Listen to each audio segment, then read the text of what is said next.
Well, good morning and welcome to South Wales, and quite frankly, a stunningly beautiful Pembrey, the home of Welsh motorsport. And this weekend, it is the home to the penultimate round of the British Truck Racing Championship. 5 races across 2 days. Also today, we've got the Lancaster Insurance MG Owners Club, the Coupes with Toyo tyres, their penultimate round of the championship, and also the Junior Saloon Car Championship. So an absolutely full weekend. Tomorrow, we've got the Welsh Motorsport Saloon Car Championships, but for the time being and prior to our first race of the day, Pointy is going to speak to a few of our Div 1 and Div 2 drivers. Welcome to Pembrey, home of Welsh Motorsport. You join me here, of course, with the British Truck Racing Championship. We're getting very near to the end of the season now, with just 5 races this weekend, and we're on to Brands Hatch for the finale. So, have we got some racing in store for you this weekend? Let's go and find out. Good morning. Hello there, how are we? Welcome to the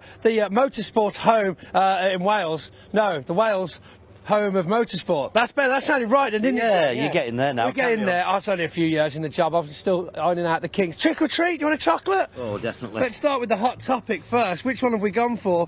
The Dinky Double Decker. There we go. You can have the bowl of treats now. Thank you very much. So, qualifying 3rd place. Weather's pretty good today. How are we feeling out there, John? Yeah, very, very good. It's tight up at the front, so there's not a great deal in us, so we'll see what the race brings. Yeah, not long. Pretty strange layout of the schedule today, isn't it? We had separate divisions for the qualifying. Do you think that made a positive impact? Yeah, I think it's better because obviously the Division 2 trucks put a lot more water down and spoil the track for us, really, so it's good that we can go out first. The Division 2's ruin it for everyone else, is what he's saying. Not really, no.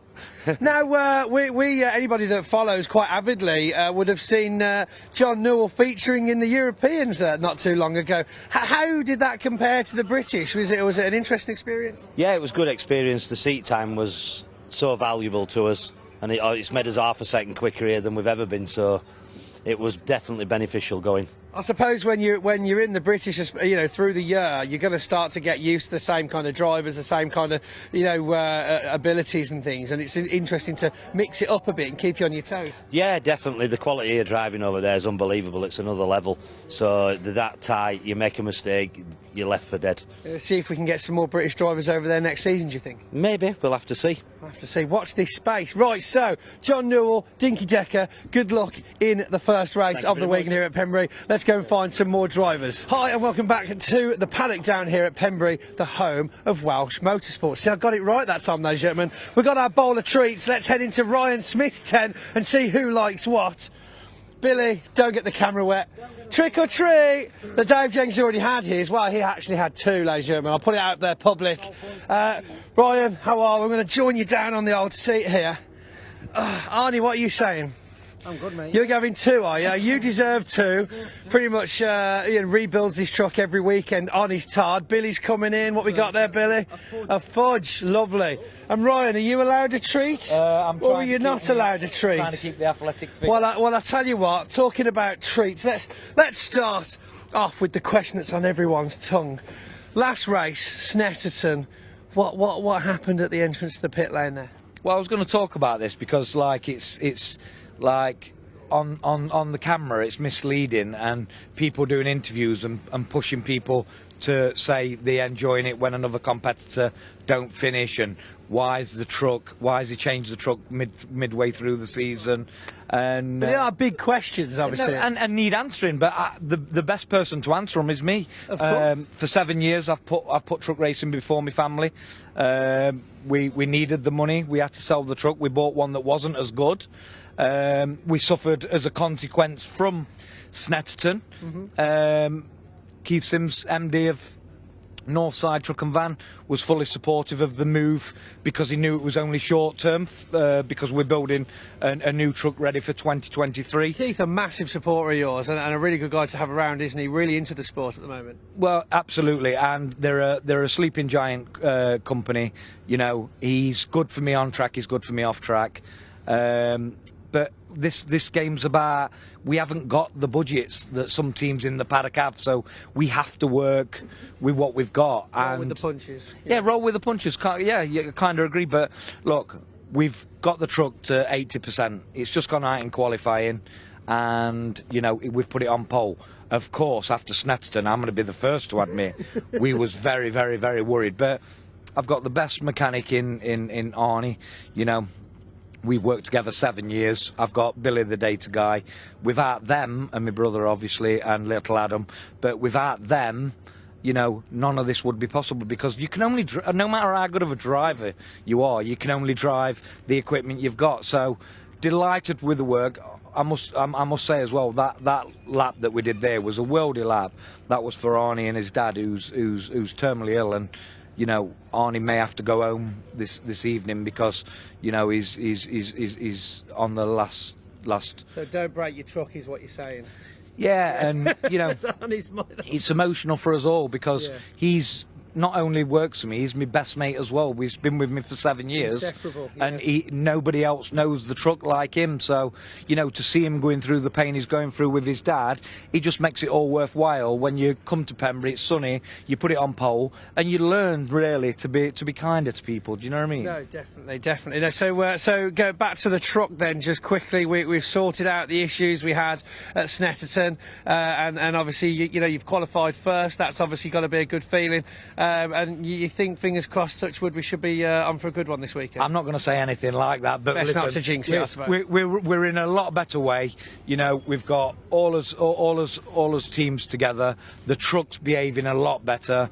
I didn't see that time. Neither did Arnie. To get up to the fences, get your positions for the very first of 5 truck races, as Jake said. And we get ready to rumble for the first time here in South Wales in this late autumn meeting. Yeah, we don't have wrestling in British motorsport, but if we did, it would look like this. It is absolutely awesome. You mean to say you've never seen these trucks wrestle?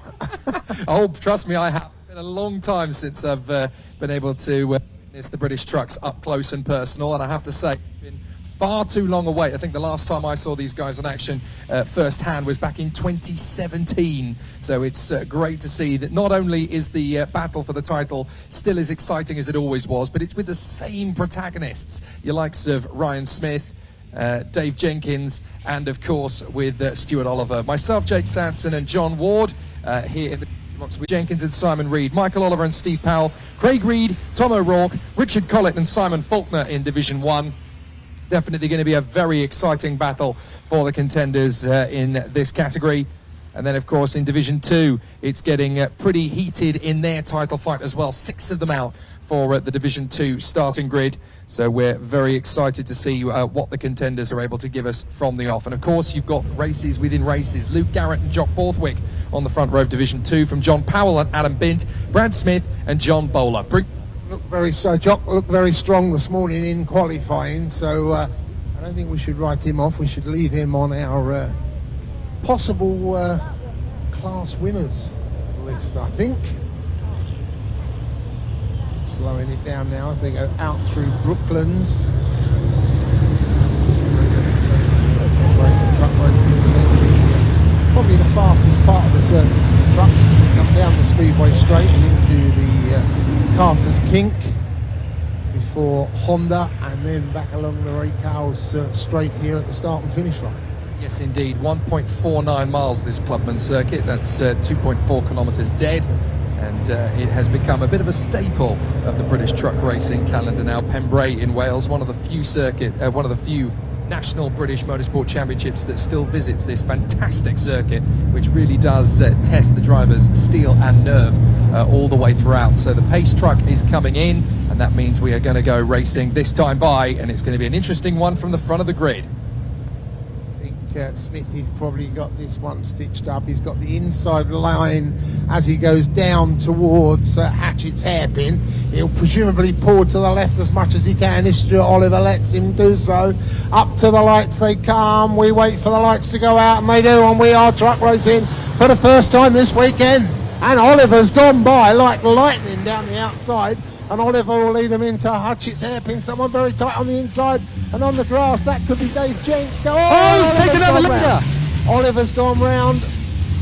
Oh my goodness, Stuart Wow. Oliver, the race leader, has been taken out after 3 trucks. And we've got the have gone into the second same starter course now. Dave Jenkins is right down at the back of the field, and so is Ryan Smith. So all 3 championship contenders have John Newell backed out of the top 5. Yeah, John Newell leads it though as they go along, and it looks like he's that Steve Powell up into second. So we lost Ryan Smith as well in that melee down there. The Division 2 trucks get through, and I think, well, does everybody get going? We've got Well, one truck stuck on the circuit at the moment. Stuart Oliver certainly has managed to get going again. Would hate to be the bearer of bad news, but Who I've got said a trucks feeling. don't wrestle? I've got well, I did say that trucks don't wrestle, but I've got a feeling that it's the worst possible faux pas for the Oliver Racing team. I think that was Michael who lost it into the first corner and went clean into the side of Stuart Oliver. That couldn't be any worse for the Oliver Race team. He got onto the grass, couldn't slow the truck down, and he's ended up taking out 3 trucks in one fell swoop. We have got a red I flag. thought we probably would have. The trucks are slowing themselves, and now we've got a red flag. Yeah, so, it's because we've got one of the trucks stationary on the first corner. It's the 81 that is still there at the scene. That is Taylor. So Mark Taylor. Taylor is still there, stationary, so there was absolutely no choice but to throw the just red flag. It looks like Ryan Smith avoided any damage. He goes through there. Well, I think he had to take avoiding action, but I'm not sure there was any actual contact with his truck. Now, these are the Division 2 trucks coming. Well, the Division We've 2 got one visitor to the pit lane. Well, that's one of the Reed trucks, I think. It is indeed. That's the 89 truck that's come in with absolutely mullered bodywork damage on the right side. So It's not going to be too serious. That I think it's just a bit of fiberglass. It's the front cowling. the that's door tucked has under the front wheel. the door has certainly been. Has it? That's not good news. Now Stuart Oliver, here he comes. What damage has Oliver got? I'm presuming his will be back end damage because he got spun round. Yeah, back mudguard. Well, looking at the damage a little bit closer to Simon Reed's Iveco, the front fender's completely destroyed on the right front, and the door has definitely been 3 rounds with Mike Tyson, so that's not gone at all for Simon Reed. Oliver's back nudge bar is tucked in as well now. Is that right onto the back wheel? I wonder if that's rubbing on the wheels. They'll need to straighten that before he can get going. Well, this is very embarrassing for Team Oliver, isn't it? Because Michael's gone straight into Stewart. Well, you say you've seen Michael's, have you? I haven't seen Michael's truck yet. That's it there. There is the number 12. Look at the damage at the front end. Damage, yeah. That's gone terribly, terribly wrong for the Olivers. And Now, they're not letting the mechanics onto the grid at the moment, which Stuart Oliver out of his truck. well, what a chaotic start to proceedings. That genuinely couldn't have gone any worse he's for round the Stuart back on Oliver. It's round the back on the nudge bar, look. Yeah, that's not good. So Stuart Oliver, who got the absolute perfect start of all the people to have taken him off at turn 1, you really don't want it to be Michael Oliver, do you? Because there's going to be some guilt there in that particular awning. That really couldn't have started any worse for the team over the course of these 5 races, and that's some homework for them to do. Yeah, we've still got a stricken truck as well down at Hatchett's Hairpin. That's going to need a tow. Yeah, the trucks are just making their way, the rest of the trucks are just making their way back onto the home straight. Division 2s have made it onto the home stretch, and the Division 1s are being led around, but by my reckoning, because the red flag flew before the completion of lap 1, it's going to be a full Null and restart. void. Yep, straight in the bin. Whether time will allow us to run the full 15 minutes, I think it probably will today.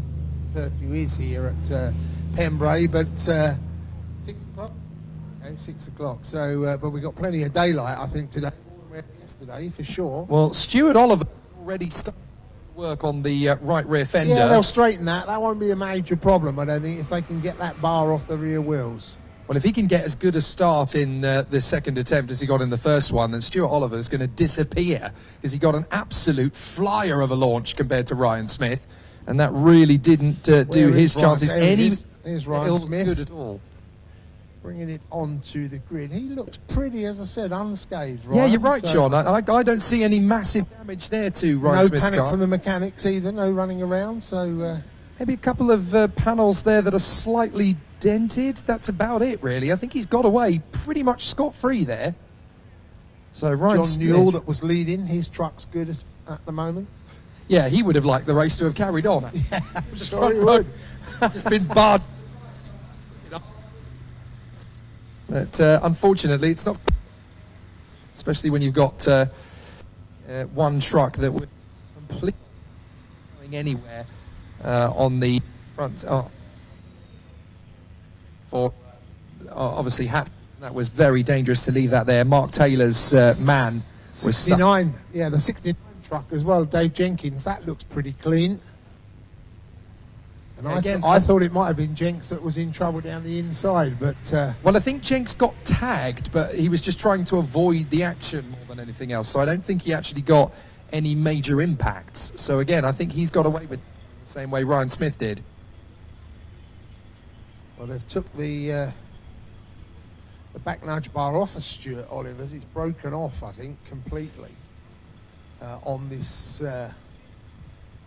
right-hand side of the truck. Stuart sits on the left. It's a left hooker, that one, the bonneted Volvo.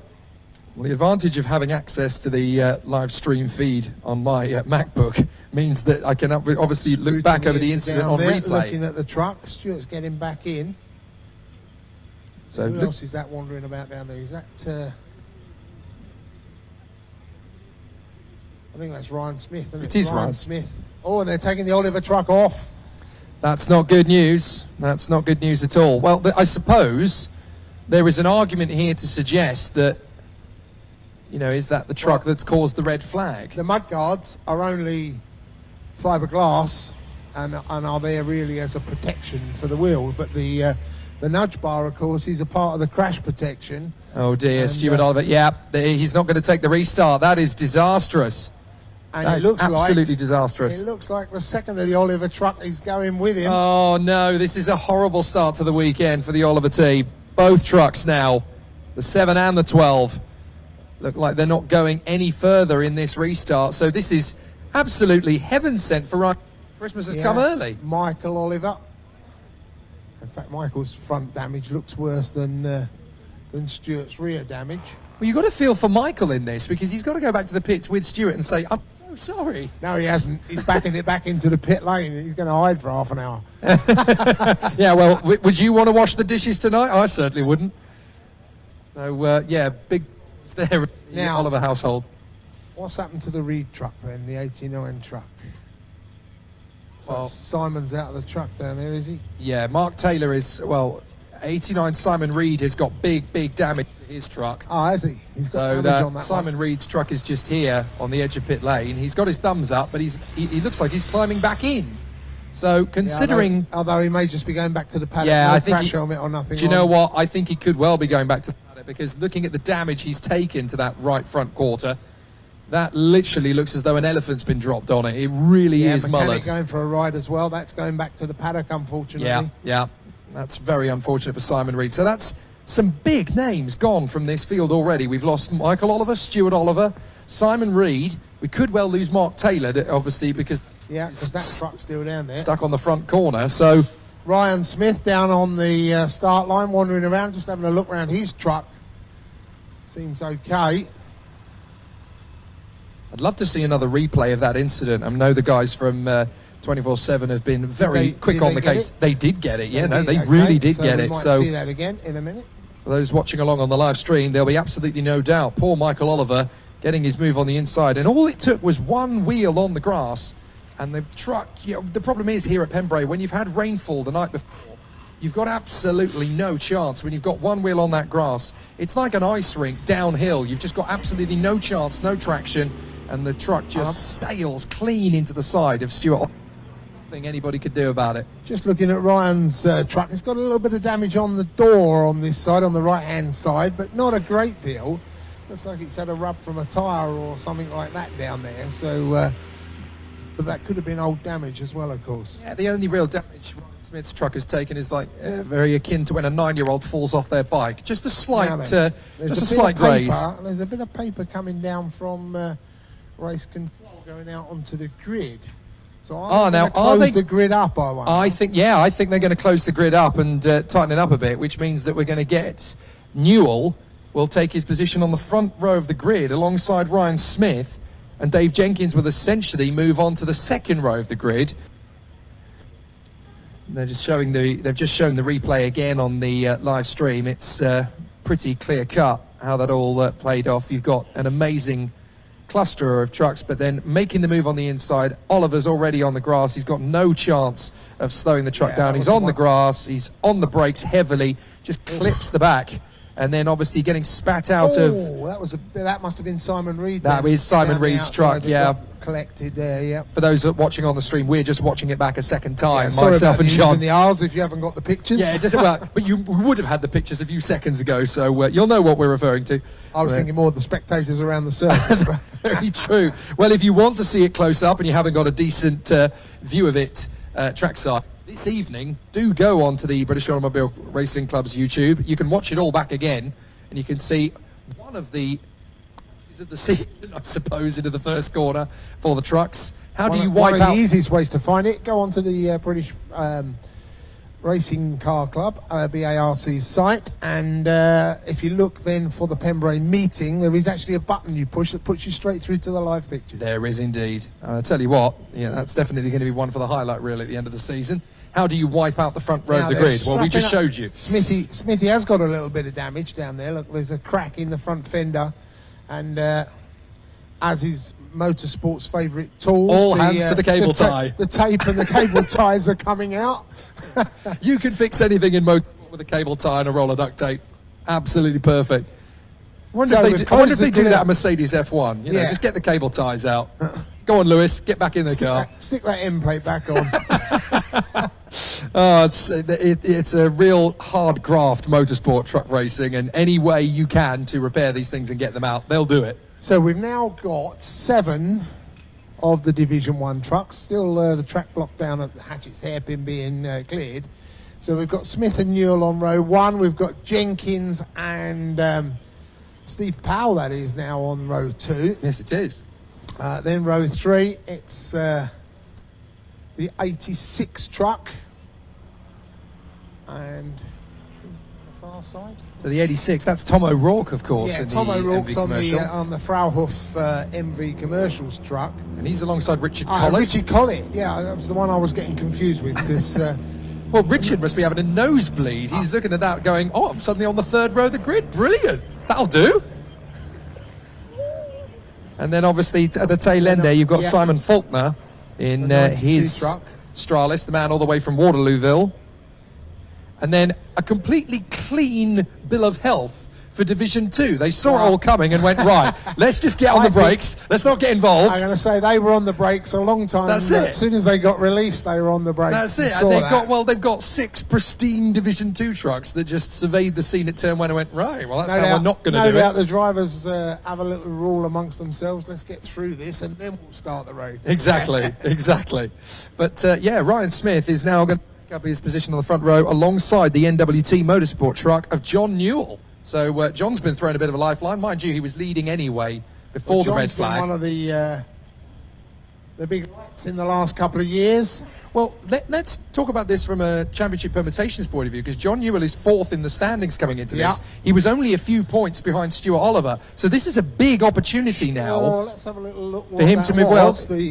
He's only a handful of points coming into this race behind Stuart Oliver and Dave Jenkins. So this is advantage. John Newell was 4th on 204 points, 263 for Jenkins. That's it, and Jenkins is still there, but is down and out. So this is advantage John Newell, because now he's suddenly got a chance of moving his way up the championship table quite considerably.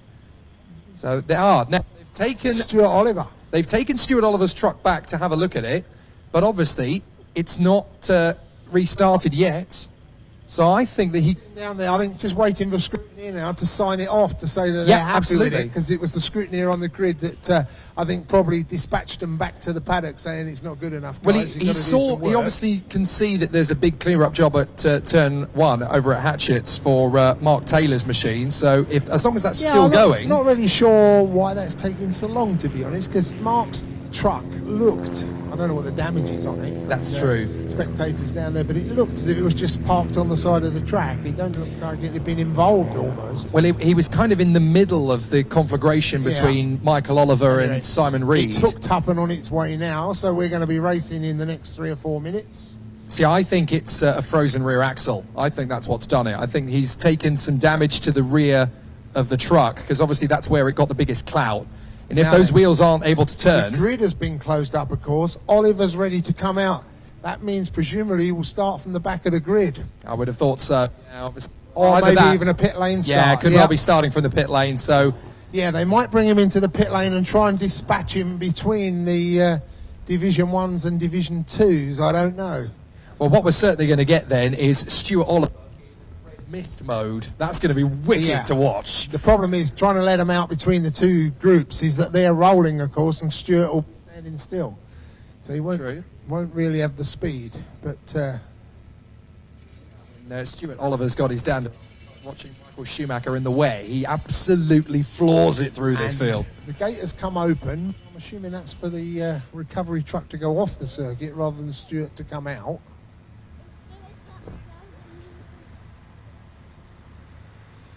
So still waiting with bated breath for this race to restart. If you've only just joined us on... So you're still here listening to myself, Jake.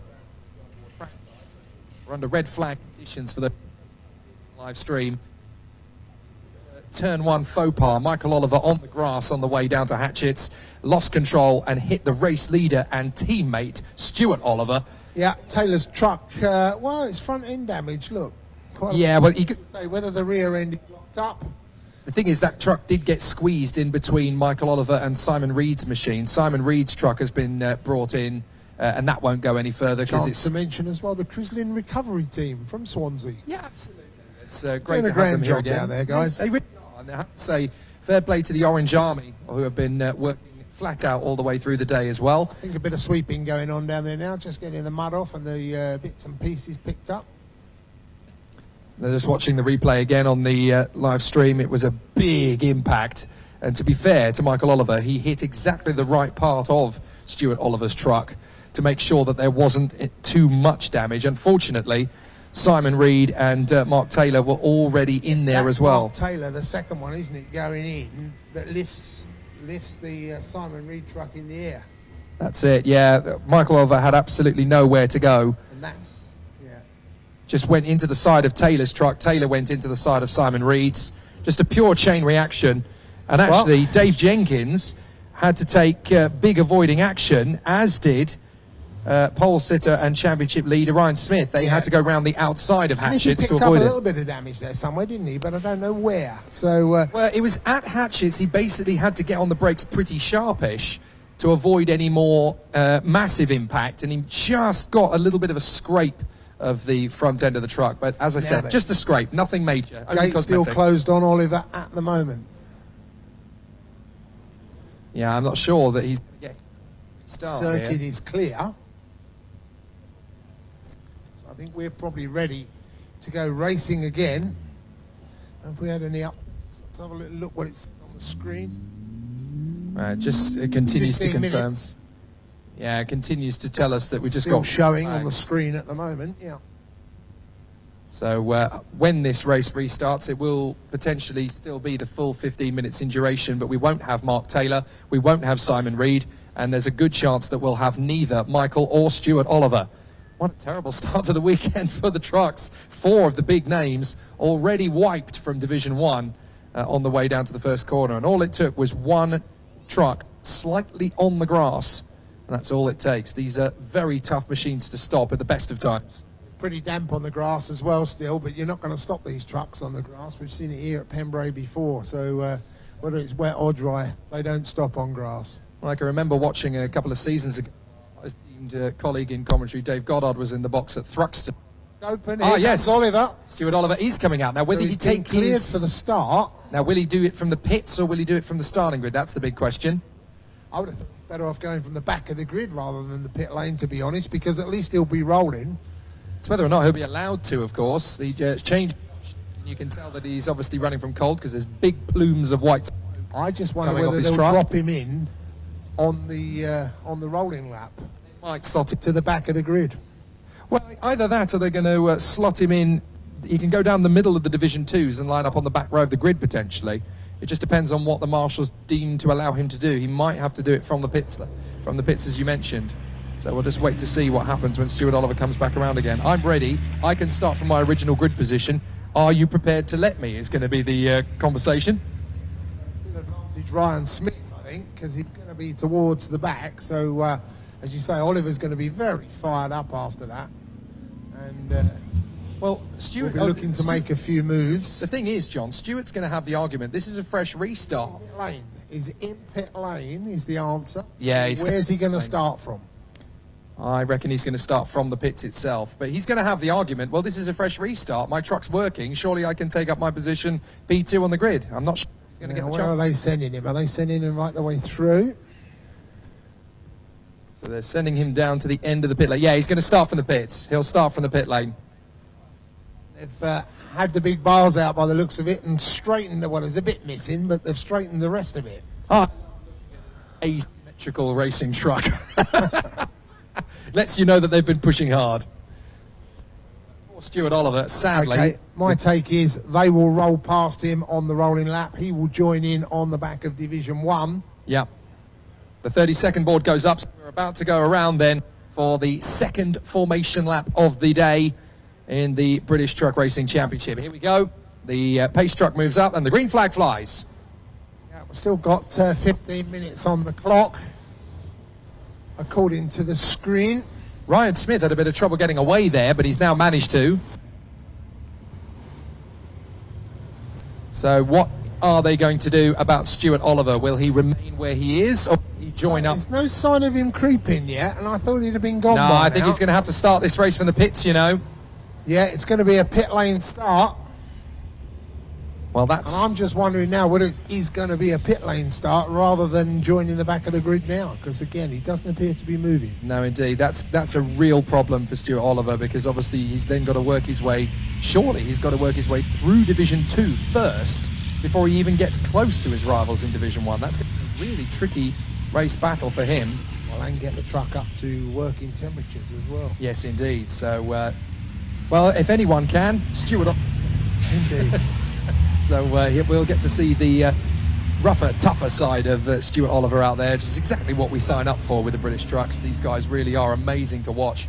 But for John Newell, talk about gifted opportunity. He now gets to P2. Well, Ryan never got the start, did he, in the first one, really, that well. I mean, Oliver got an absolute flyer, and John Newell found himself in the lead. So I just wonder if Ryan's got a bit of a problem with the acceleration from the line as such, whether John's got again here.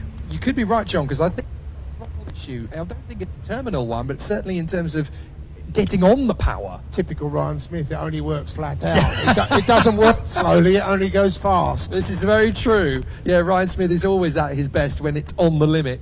But yeah, it does look as though there's a slight hiccup coming potentially Ryan Smith's way. We'll see how he goes on the start. They may have been able to get it all together again. Certainly the drivers in their Division 1 trucks are now making their way out of Brooklands, and they'll go down the speedway straight to gear themselves up into rolling formation once again. 1.49 miles of this circuit, 2 kilometres for those watching overseas, and some amazing racing to come here at Pembrey. You may not think this place has got many overtaking manoeuvres. You haven't seen the British trucks if you think that. Certainly has got a lot of opportunities for side-by-sidey stuff. That's what we like from the British Truck Racing Championship. Okay, here we go. Let's get ready to rumble, part 2. Come through. They'll go out of Honda on the final turn. The pace truck is going to peel into the pits once again. It's going to be Ryan Smith and John Newell edging each other forward. You're also going to get to see Dave Jenkins. Dave Jenks is there already. He's just sitting on the back of Ryan Smith, trying to close the gap down. He's ready to hit the hammer. Watch for Steve Powell as well in 4th position. If he gets a start, he's right in the mix. They come. Lights out, here we go, up to the first corner. Much better right start from Smith. Got it right this time. John Newell tucks into 2nd. It's going to be 3rd Jenkins as they go down there. Oh, and look at this. It is going to be a pit lane start, but right at the back of Division 2. for that number 7 truck. They're all the Division 1 trucks are all through Hatchets as Simon Oliver pulls out of pit lane. Smithy leads him down through to Benny for the first time with John Newell in, and then it's Jenkins. Then it's it's Tom O'Rourke in 5th, Steve Powell in 4th, I think, Richie Collett. And now let's watch Division 2 and watch that gap come down. Yep, Smith ran a little bit wide on the first lap, but he's managed to get himself into position. Meanwhile, John Newell under massive pressure as they come and along the Speedway straight once again. Dave Jenkins is already stepping up the attack on John as they go along the far side. Get very interesting. Smithy's got a big advantage already as they come down towards Honda to complete lap 1. And Jenkins, as you say, trying to climb over the back of Newell. It's not going to happen just yet. Can he get up the inside as they go down towards Hatchets? I don't think it's quite close enough at the moment. Steve Powell still there now, having pulled away a little bit from Tom O'Rourke. Down into Hatchets and no change. Here comes Division 2. Where's Oliver? Well, the answer is he can't close the gap as quick as I thought he might. Jock Borthwick it is that leads Division 2 down and into off the Hatchet's road. hairpin. Off the road there we've got battling away with Richard Collett. Who is that? The 81 going off? Is that Tom O'Rourke? Oh, that's Tom O'Rourke, sorry. Frauhof. Yeah, but it is in the 86, so he manages to collect it up together again in the commercial truck. But Tom O'Rourke very nearly pinning it there on the entry into Spires and Debonese. Here we go.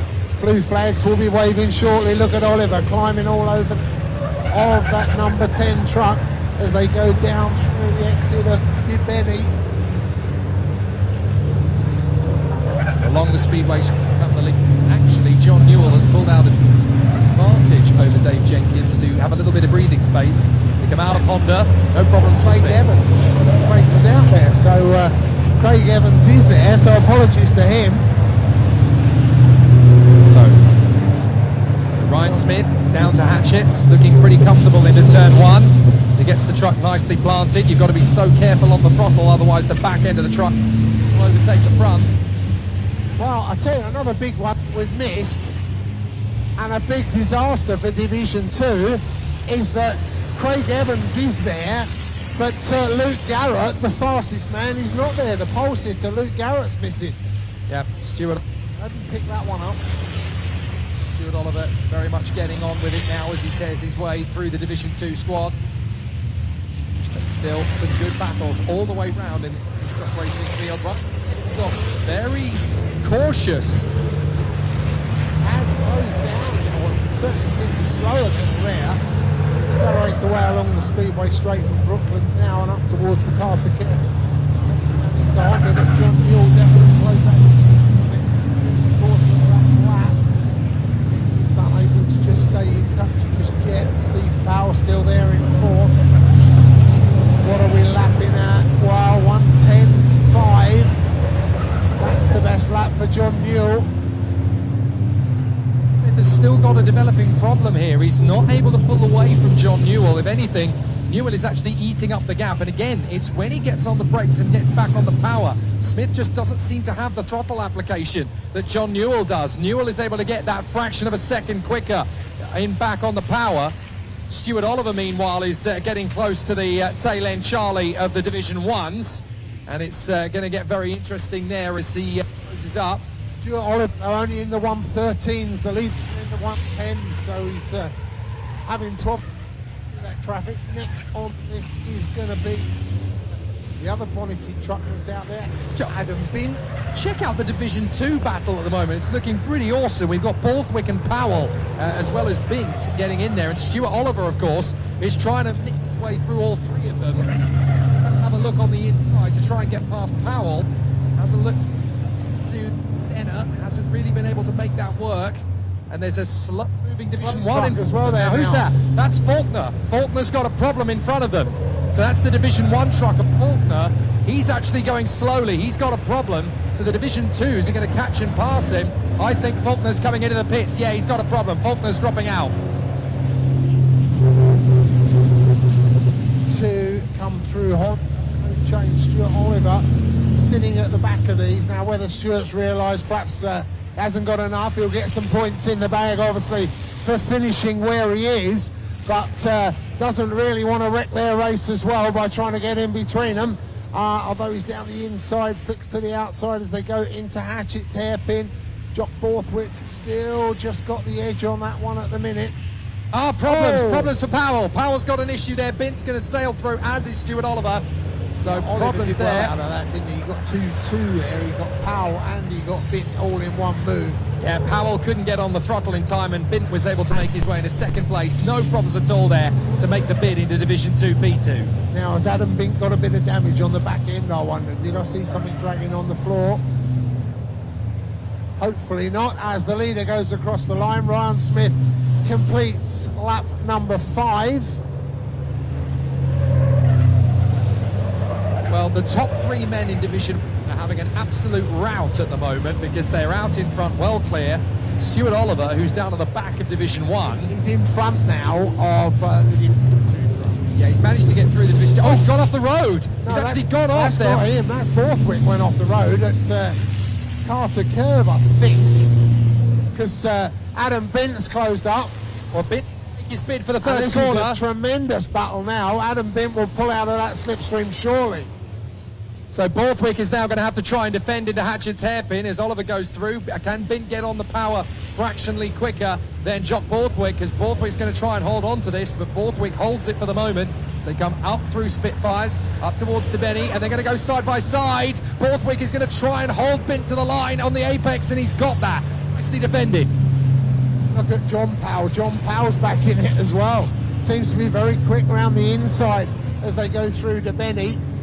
No change for those 3. Ryan Smith takes it across the line with John second still for Division 1. Then it's Dave Jenkins.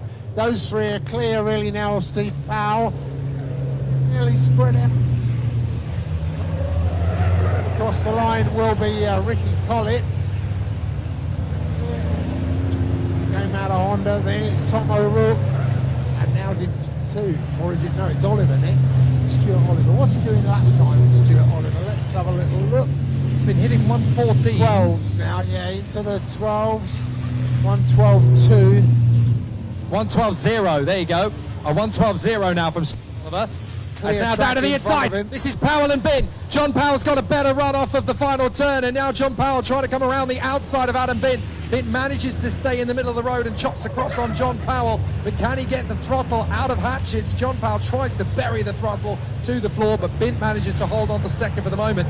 Meanwhile, up in front of them, Borthwick is getting very squirrely as he tries to get back on the power. So Borthwick... Yeah, don't forget Borthwick took that little diversion up there at Carter's Curve and seemed to go across the grass. Whether he was distracted as Oliver came through, I'm not sure, but... There is a warning that's come up on the TSL timing screen a few moments ago for track limits, and it was for Newell and Jenkins in second and third. That shows you how hard they're pushing. They will get warnings, they will be aware of that, and then if they do it again, they'll get penalised. That could benefit Stephen Powell and Richard Collett, who are in 4th and 5th positions if they keep running that blend line of track limits. They've got to be very careful. Oliver into the 11s now, 1:11.49. That is the fastest lap of the race from Stuart Oliver, so now he's got that clear track. He's setting about the task in front of him. Looks like we got an overtaking move coming down into Hatchett's. That's going to be the 14 of Bowler. John Bowler is going to try and make his move on the inside of Craig Evans. Did he get the move done? No, he had to bail out of it in the end. So close racing in Division 2 then for 5th position. Faulkner had a bit of a moment coming through, but then the Division 1 driver has ended up dropping behind the Division 2s. Ryan Smith still pushing it hard out in front. John Newell, Dave Jenkins third. 4th position for the 3, that's Stephen Powell as he comes off Honda looking very strong and smooth. And then in P5, that is Richard Collett. 6th position for Oliver. There he is. Stuart Oliver is eating up the road. Try and catch him at the rate of 2 seconds per lap. Doesn't seem to be getting that much closer, certainly this lap. Let's have a little look. 1:11.4 last time, fastest lap of the race, 1:11.6 that time, so a whisker slower than the previous lap. But the fastest lap of the entire race is John Newell, who's done a 1:10.5. He's just stuck that one in, hasn't he, I think? After the early battles in 2, they spread out a little bit, the top 3. So now you've got Borthwick and John Powell settling themselves into a fairly decent rhythm. Yeah, I don't think Binty can stay with him, can he? Adams not had a particularly good year. But he almost had the lead off Borthwick. The Volvo White Aerodyne very nearly got his moment. He just wasn't quite able to commit to it without causing the biggest risk in history out of it, and that's caused a bit of an upset in the rhythm. 4 minutes on the clock, so we got probably 4 laps of this. This is all about Ryan Smith keeping this rhythm now, isn't it? He's got himself a very metronomic pace out there in the lead, Ryan Smith. Just keeping it nice and tidy. John Newell, though, second place in front of Dave Jenkins. Jenkins hasn't given up on second. He still feels that maybe John Newell is going to just overcook it in one of these apexes, and he'll be right there for the taking. Looking a little bit as he came out with Spitfires. Stuart Oliver still has designs on the top 6 as well. Oliver's definitely closed in this time on O'Rourke. That gap has come down. Meanwhile, in Division 2, Jock Borthwick still looking pretty comfortable in front of Adam and John Powell. Adam Bint. Last couple of laps, though, Oliver, just a few down. So, sorry, you were talking about Binty. Yes, indeed. He's just hanging in at the moment, and he's John Powell still chasing. Fourth position, of course, that is the 16 of Brad Smith, the MTB unit recovery truck. He's been having a quiet race, actually, in 4th position. Not a lot's really been going on for him. But then you've got Craig Evans. He has now settled the deal with him and John Bowler. I believe that we missed Luke Garrett not being there on the grid. I just wonder what's wrong with Garrett's truck, because it was flying in practice and qualifying. Well, whatever it might have been, hopefully he'll be back out in time for race 2, which is coming up later in the day, of course. 2 races today and tomorrow for the British trucks. 2 championship by 24 points from Brad Smith. So, and to be fair to Brad Smith, he's not exactly had a great race, has he? He's in 4th position, and he's actually in danger here of being caught by the number 10 truck. So Brad Smith having problems here trying to get rid of Craig Evans. Craig Evans is really pushing and might get 4th position in Division 2 before this race is over. But no change between Smith, Newell and Jenkins. 52 on the clock as Ryan goes across the line to complete another lap. That means we've got 2 to go when our 15 minutes will be up. Lapping in 1:11s at the moment. Time to play the Jaws soundtrack, because Stuart Oliver has caught right up to O'Rourke. Here we go. Stuart Oliver all over the back of the MV commercial truck. He'll get past Tom, no doubt. Out of the slipstream now, I'm sure, as they come down the Cow straight over the start finish line.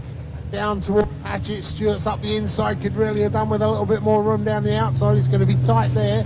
Has he got room just to pull over? He has just about got the room to get through, and now up into position for Oliver. Yeah, Tom O'Rourke is not an idiot. He knew how quick Stuart Oliver was going to be.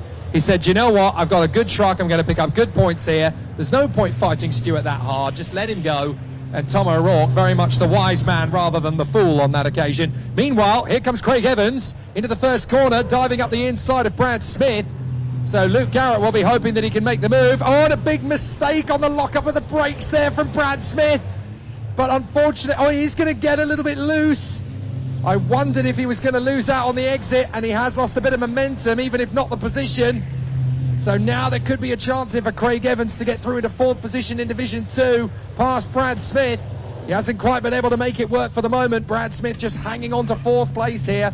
Not really the kind of effort we were hoping to see. Jock Borthwick is having a big issue down into the right-hander at Brooklands.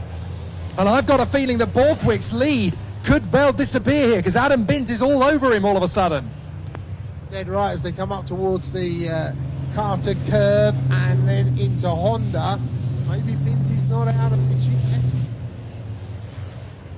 Let's go through Honda. What have we got? Well, we got 0. Is it checkered flag time? No. Ryan Smith when he comes through. And here Craig Evans, fourth position past Brad Smith down into turn one. He didn't get the perfect lap that time. Here we go, the completion of our first truck race of the weekend then, and it's going to go the one champion. Ryan Smith takes it across the line. Second is John Newell. Third is Dave Jenks. And the gap has come down a little bit there on that closing lap, but Jenkins unable to do anything about it. Now, Division 2. I still think that there'll be a last minute change here because Borthwick's got big pressure from Bint all the way through. This and this. Oh, look at them, they're together. Less than a truck separates them at Brooklands. Oh, Jock got the wake-up call then. He opened that gap up by about 5 truck lengths.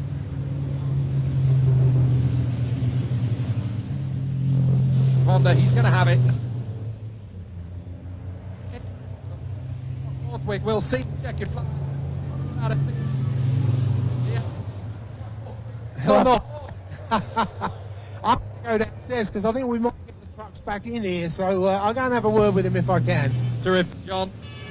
What a terrific race for the trucks. Oh, Brad Smith nearly losing fourth place there to Craig Evans on the finish line. Craig Evans giving it absolutely everything to the line. And then coming across is John Bowler to finish us off.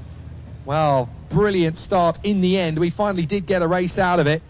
And we're getting a very happy Jock Borthwick, who is celebrating in style, too right. That is exactly how his weekend could have started in the perfect fashion. And he comes through for a win in Division 2. He's still making so much noise. Love it. Doddy has got the job done. Excellent work then from John Borthwick. And there's good power slides from everybody as they celebrate in fantastic fashion. So a really exciting tussle then from the contenders here at Pembrey for the first race of the day. It is Ryan Smith that takes the victory from John Newell and Dave Jenkins. Then it is Stephen Powell in front of Richard Collett and Stuart Oliver, who fought his way back to P6 from a pit lane start. Then, of course, it is Tom O'Rourke that came through in 7th position.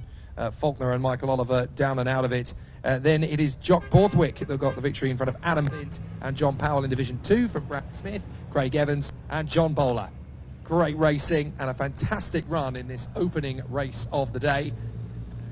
Tell you what, the British trucks really do deliver when you give them half a chance, and 15 minutes just isn't enough. Fortunately, another hour of racing from the trucks over the course of the weekend in 4 15-minute increments. Certainly for Ryan Smith, he was lucky after the first start because he was one of the drivers who had to take avoiding action. But Ryan Smith, our race winner of race 1. Second place for John Newell. He'll be very happy with that. Solid championship points for John Newell. And in third place, Jenkins. Jenko done it again, getting more points in the bag. Very the race there. Great performance. But the British trucks definitely have started in good stead here at the British Automobile Racing Club meeting at Pembrey in Wales. Still plenty of great racing to come from the other categories, of course. We have the Junior Saloon Car Championship for the drivers from 14 to 17 years of age. We also have the Lancaster Insurance MG Owners Club Championship, as well as the Welsh Racing Drivers Association. They're out racing tomorrow. But we also have the Carbonate Hyundai Coupe Cup. Great racing all the way through the weekend here from Pembrey in Wales. And a fabulous start to proceedings then for the British trucks. John Ward is down there together with one or two of the men in the race for the trackside speakers. And obviously we'll hopefully hear an interview or two on the live stream as well. But certainly what a great way to start the day here at Pembrey. A brilliant opening race, and there's plenty more where that came from. So we're getting very keen and eager and very excited about the race that will continue over the course of the airwaves here at Pembrey. Hope you've enjoyed the start of the day's action so far. To everybody here trackside and watching along, of course, on the live stream as well. A very exciting start to proceedings, but the Junior Saloon Car Championship will be the series that comes out next. One of my favourites in the British motorsport spectrum. So it'll be great to hear from the contenders down there on the course. and there are 22 cars. John Ward has found Stuart Oliver. Looks like the trucks are going to go back to the paddock very quickly. I don't want to turn the truck. Oliver, who's actually right in front of us. Stuart, what a race!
Thanks again to the British Trucks from the British Truck Racing Championship. They've given us plenty of drama and entertainment. Welcome down to Parc Fermé here at Pembrey after quite an interesting start to the weekend. Of course, quite a bit of slap and tickle on that first corner. We see 3 Division 1 trucks disappear off into the pits for that race. But of course, now joining me from behind, I might add, Ryan Smith taking his first place. Certainly looks like he's got his truck. Where is he? He got out. He got out. He sneakily got out. Typical. Because of obviously the change in schedule today with things running behind, we're not quite sure who's commentating what's going. It's complete carnage. It's like I organised the whole thing myself. No one's got a clue. Let's see if we can at least find one driver that's driving his own truck. We've not got John Newell. They're all over, walking their way back. We've got Jock Borthwick. Come on. Thank goodness. Unstrap. Let's have you. Does this need to just go out the way there? Jock Borthwick, what a race. My goodness. You sort your net out. How are you? You look very happy with that result. Oh, what a struggle. Honestly, what a struggle. And I seen Adam in the back. The front end, struggling with the front end. You've got to try and just go that slow in to get front end grip so you can accelerate out and compromise, because front end's no good. So we'll have to go and do some work on it. Well, you were saying to me earlier on actually that you had a bit of understeering issue, so I take it you tried the new tyres, it just wasn't working for you, right? I was. I done what you suggested, point. Obviously it's my fault that you got first, obviously. Put new tyres on, it didn't make a bit of difference, mate. And you promised me it would. Obviously it's down to the driver. Sorry, Jock. Sorry. Always back to the driver. But no, I'm happy. We'll just need to go and try a bit for the next one. Got a couple of minutes now before the next race, so yeah, plenty to play for. Brilliant, mate. No, brilliant. Well, thanks, Jock. Well done. Congratulations. It's nice to see we've actually got one driver that likes to bring his own truck back to Parc Fermé. It's a novelty, ladies and gentlemen. A true gentleman through and through, the Flying Scotsman.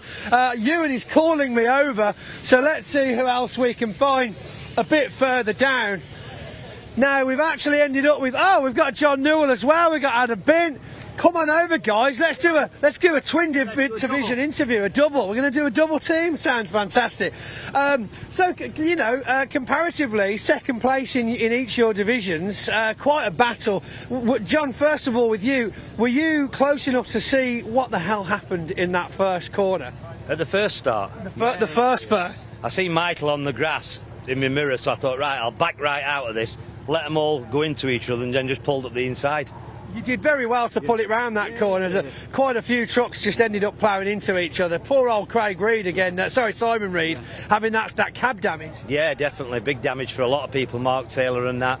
But when you go on grass, there's no stopping you. It's just one of them things. Literally, he just went like he was on rails.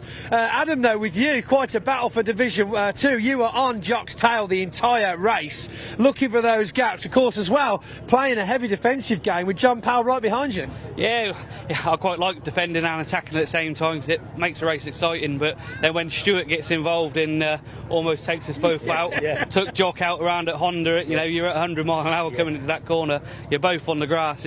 No need for it, but I enjoyed it anyway. It's certainly exciting for the crowd. I mean, am I imagining it, or was there a time once upon a time in British truck racing that Div 1s used to start behind Div 2s and battle through? Yes, it was a double reverse grid, and I think they should bring it back because I don't think a lot of these trucks will get past the top of Division 2 now without a lot of a fight. Yeah, it would be very interesting. How do you feel about that, John? Yeah, it's whatever. It's all sport, isn't it? Yeah, it's all sport. It's certainly all spectating sport. We'll see a lot more action. We're all here to put on a show for the audience, and I think that would be good. Well, I'm happy that we actually got the full 15-minute restart. I think everybody in the pit lane was like, oh, here we go again kind of thing. So it was good that we got a full race in for once, right? Yeah, definitely. It's how it should be. At the end of the day, we're main spectacle here, so this is what crowds come to see, so give them what they want. Too right. Sounds like we've got two fantastic showmen here. John, Adam, thank you very much for joining me. Fantastic atmosphere down to get that first race out the way here at Pembrey Circuit. Can we see any more of the top three drivers? Have we got John? No, he's missing in action. So this thing, just to explain to you guys, they get out of their trucks over in the pit lane. Parc Fermé on most of the circuits in the season are separate to the pit lane, so to keep the whole thing moving, they get out, wander off. Here's John talking to Jock. He's looking quite... And we found Ryan. John, how are we? Good result, a trophy in the first race. We were talking actually before, we had a very interesting conversation before that race about biofuel. One of your sponsors, of course, is Green D Bio, isn't it? That's correct, yeah. So obviously a couple of trucks now are starting to use that, but you were actually the first, one of the first teams to use it in the British truck racing, weren't you? We trialled it probably back sort of about 3 or 4 years ago.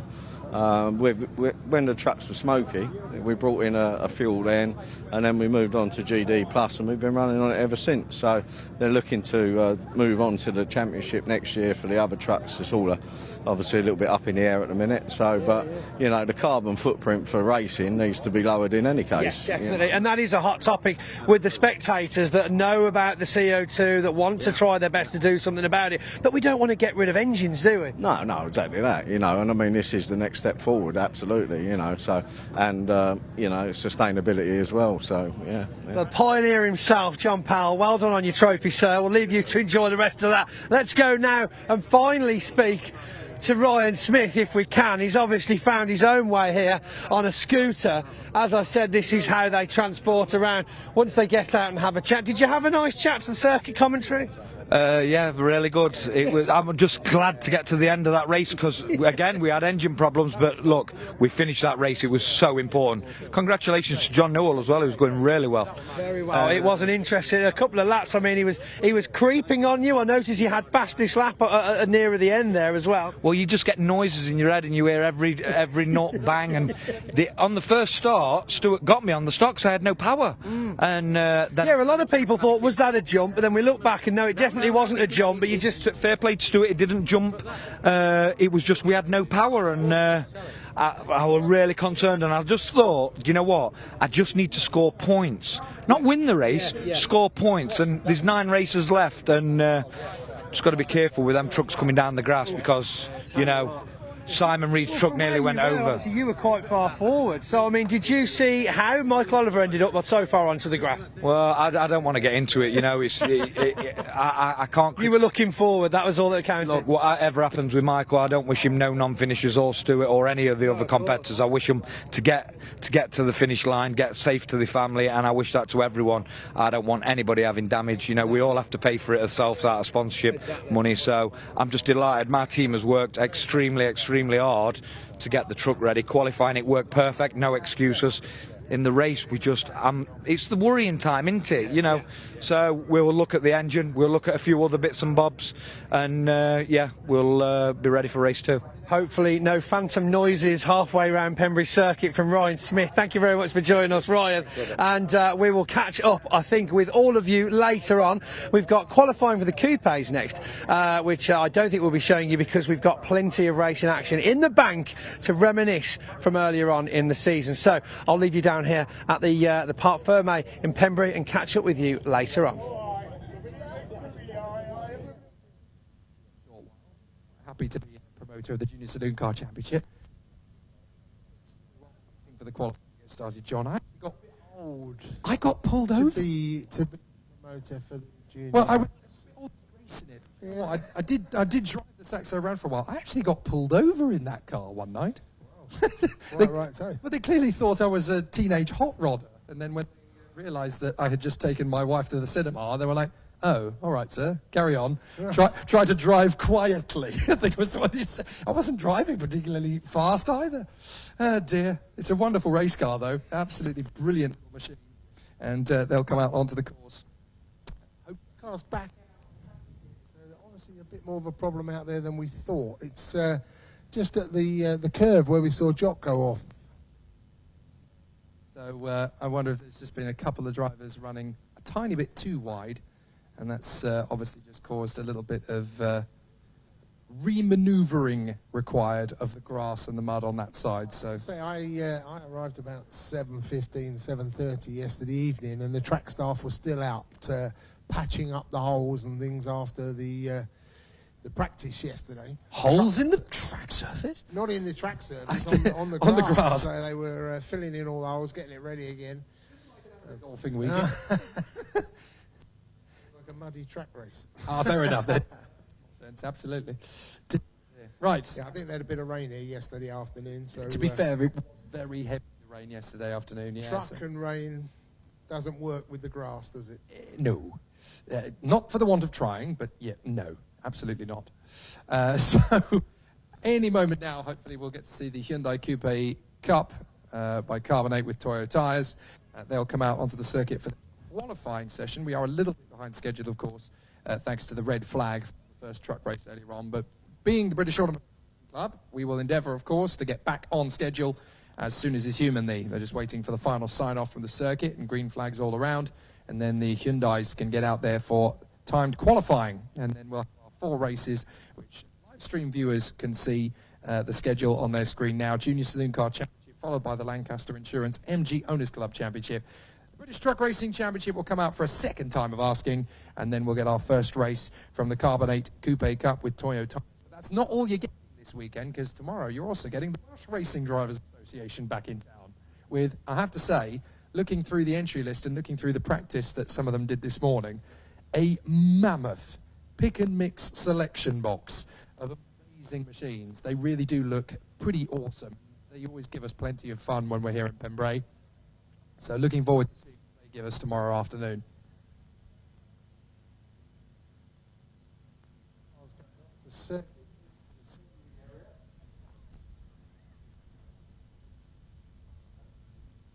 Things will be underway fairly shortly, as you say. I was just watching one of our spectator friends up there. I don't know why he did it, because there's the gravel road goes up and along the bank down towards the Centre S's, but he decided to come down the grass bank sideways. They don't recommend that. It was sideways. And it was just sliding its way down the bank nicely. Oh, just as well it didn't roll. Very true. But I have to say, one of the things that I will say about the weather we've got today, it is a beautiful, pristine, sunny October day. And the amount of times I've been here to Pembrey when it's been overcast or cloudy, and you don't really see the beautiful pictures hills. And you really do get a perfect postcard day for the photographers, isn't it? Well, if you get the opportunity, I don't think we will, because it will get too dark on us tonight, but the Pembrey Country Park just down the road, which is another phenomenal place here, as well as the racing circuit. Massive country park, dry ski runs, toboggan runs, small trains and all that, and you walk through the park over the sand dunes onto a fantastic beach that goes right the way along. Fantastic place to spend a weekend in Pembrey. It's a wonderful area of the country, and it's this particular part of Wales as well is kind of motorsport territory because you're not far away from the karting circuit at Llandow, and obviously the university city not far away of Swansea, which has a very strong sport as well. So a lot of talent coming into the sport from this area of the country. It's lovely to see motorsport in its prime here at Pembrey. The Hyundai Coupe Cup drivers heading out onto the circuit. So now we've sold it for the Welsh Tourist Office. If you do come here on your holiday, don't forget to come to Pembrey. Absolutely. You know, we're both. I'm very glad to say that both you and I, John, have decided to do it the proper, traditional motorsport way and come down in vehicle. So sleep. It's exactly how it should be done in British motorsport. Who needs a hotel when you can turn your own vehicle into a Japanese hotel room and live the high life in the paddock on a Saturday night? Absolutely the way it should be done. And I won't deny I did bring some playing cards, I did bring my guitar, and I might even have brought a few Lego sets for the kids, because you never know, one or two of them may want something here very fun to do this evening.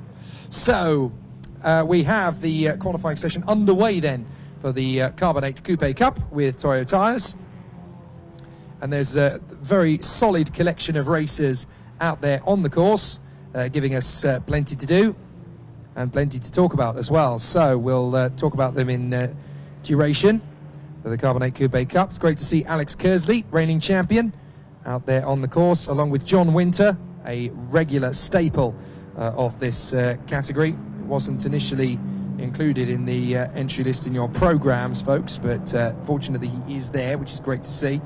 Michael Evans is there, the man from East Grinstead, in the number 5 car, as is the O'Kane Irish Foods Machine, number 9, of Eddie O'Kane, and he is there giving us plenty of entertainment again, I'm sure. We'll also get to see the shenanigans of the Rockets, Wayne and Johnny, 17 and 19, all the way from Waterlooville, and then Darren Banks, the number 27, he'll be there. Number 28, Luca Staccini, the Forza Performance car, is going to be out in action, the number 28. Adam Jones from Bedworth, in 43, he'll be there giving us plenty of entertainment, I'm sure. We'll also have Of course, the one to watch, because he's had the last 3 wins, I think it is. So, that is very true. He could be the favourite for this weekend. A very, very solid point. We've also got Paul Laurie, 51, and the 65, the Daisy May Florists car of Spencer Hirons, and the one that you won't have in your programs because it was a late entry is Dan Fletcher, and he's managed to get himself into the mix, which is great to see. Norton in the treble one, both Londoners, so they had a fairly straightforward drive here. He is quickest at the moment. He is indeed. He banged in a 1. Only so far to lap the circuit in under 72 seconds. Just trying to get themselves up to speed at the moment. Hurren going second for the moment for Wayne Rocket. But obviously these qualifying sessions take a little bit of time to warm up, and the contenders are going to start to find their feet very quickly. Kersley bangs in a time good enough for P2. That is a 6.8. Only 5 thousandths of a second quicker than that of Neil Hurren. So Kersley's definitely had his Weetabix, and he's going to charge his way forward. And then Johnny Rocket.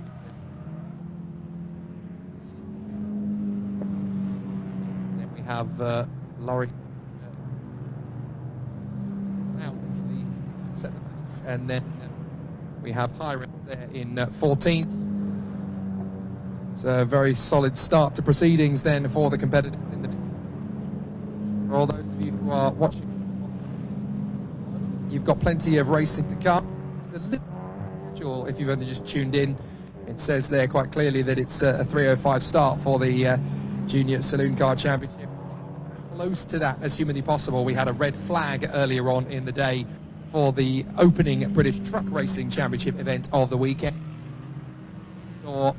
Michael Oliver unfortunately gets onto the grass on the run for Hatchett's on the first lap. Slewed the truck sideways, lost control, and went clean into the side of the leader of the race. That was Stuart Oliver.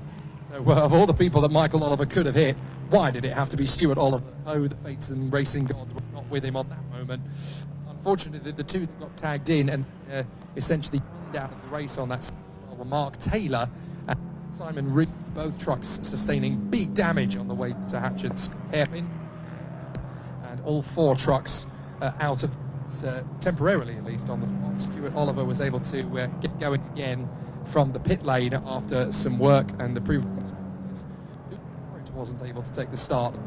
Division 2 truck after securing pole position initially, so 4 trucks not able to start the first race, and that race eventually being won in Division 1, Ryan Smith ahead of John Newell and Dave Jenkins, and in Division 2 the race was wrapped up by Jock Borthwick. Very dramatic victory for him. He was telling the live stream was to lose it altogether in front of Adam Bint and John Powell finishing off in the top 3. So a very exciting start to proceedings then. Out on the circuit at the moment, we have got track activity, but it's the qualifying session for the Carbonate Coupe Cup with Toyo tyres. If you want to watch along with a second screen, for those who are watching the live stream, you can do by heading to tsl-timing.com and scrolling down to the Pembrey meeting, and you'll be able to watch the live timing as it happens. But obviously, the boys and girls from 24/7 will keep you informed and up to date with everything as it happens on the live stream. And, myself, Jake Sanson, and my colleague John Ward will tell you everything that's going on if you are backside. Rocket now up into second as well in this one. Again into the 11s, so just him and Jonesy into the 11s. Kersley down to third now, just a whisker into the 12s. Harron, Norton, Stacchini, Johnny Rocket down in 7th.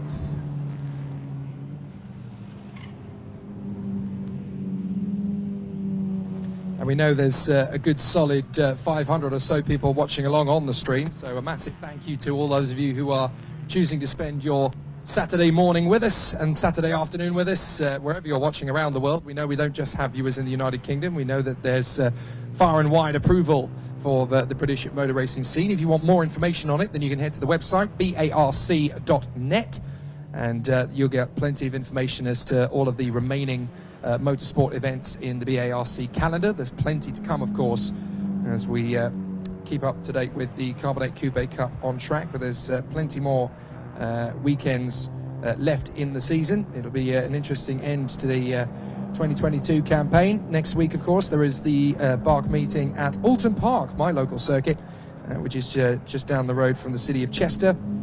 You'll have the Caterham Graduates Championship, the CNC Heads Sports and Saloon Cars, as well as the Kumho BMW Championship on the one-day race meeting, which is on Saturday the 15th of October. A week later, it's a 2-day meeting that graces the brilliant circuit at Donington Park in Derbyshire, and you'll get plenty of excitement there. There's a very busy programme from the Classic Touring Car Racing Club, the Praga Cup, the Brit Car Trophy Championship, the Mini Challenge Trophy, and the British Endurance Championship itself. That's going to be a really busy 2 days at Donington Park. Definitely one to put in the diary. And then the final 2 race meetings of the year will be on the 1st and 2nd weekends in November, the first of which is the British Automobile Racing Club's meeting at Brands Hatch on the 5th and 6th of November.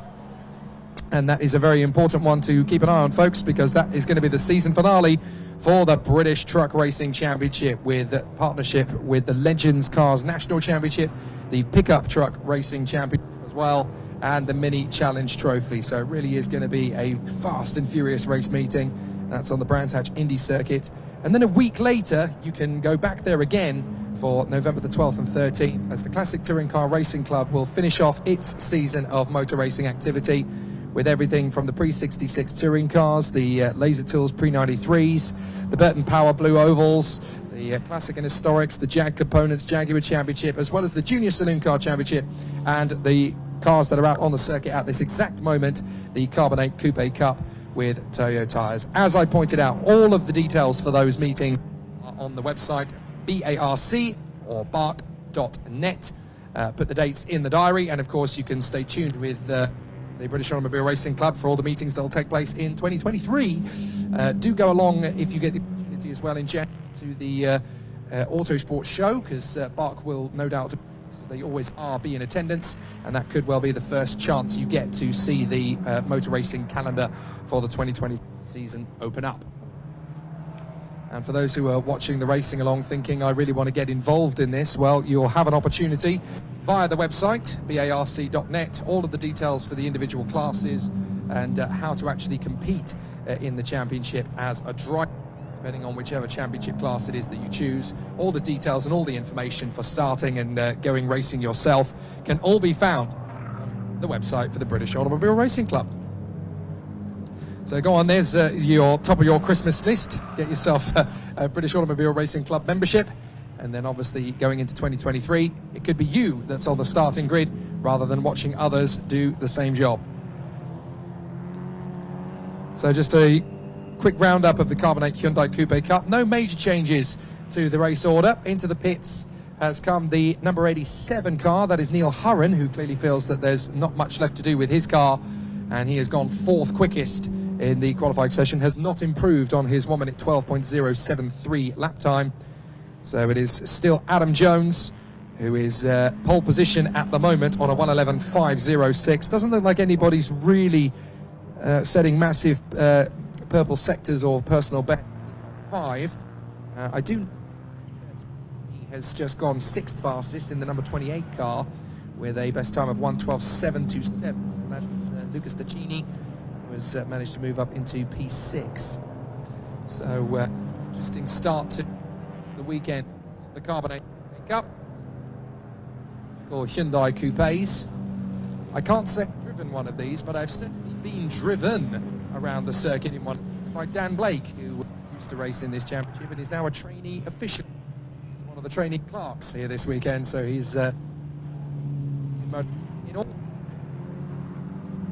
also as a steward. So he's I'm trying to think about when you go from game maker to gamekeeper. It's something along those lines anyway, but certainly Dan Blake definitely going things as an official rather than as a competitor these days. I'm sure someone's going to nudge me on social media and say, come on, Jake, this is the actual phrase you're thinking of. Poacher come gamekeeper, that's the one. Poacher come gamekeeper, I am reliably informed by my colleague John Ward. That's the exact phrase I was looking for. See, I knew that there was going to be a sensible person who'd tell me. There we are. So Dan Blake obviously has driven me around the circuit before in a Coupe Cup. It was Rockingham, actually, quite a few years ago now. It would have been 2013 or 14. I'm sure he remembers better than I do. But they are fabulous little racing cars, and forms of racing in the United Kingdom in terms of a full-in all-season package. Definitely worth going and having a look at as a competitor. There's been quite a few of the drivers in the Coupe Cup who have been stood on the sidelines, like many of you are here today at Pembrey, looking at this thinking, that looks like fun, I want to give it a go.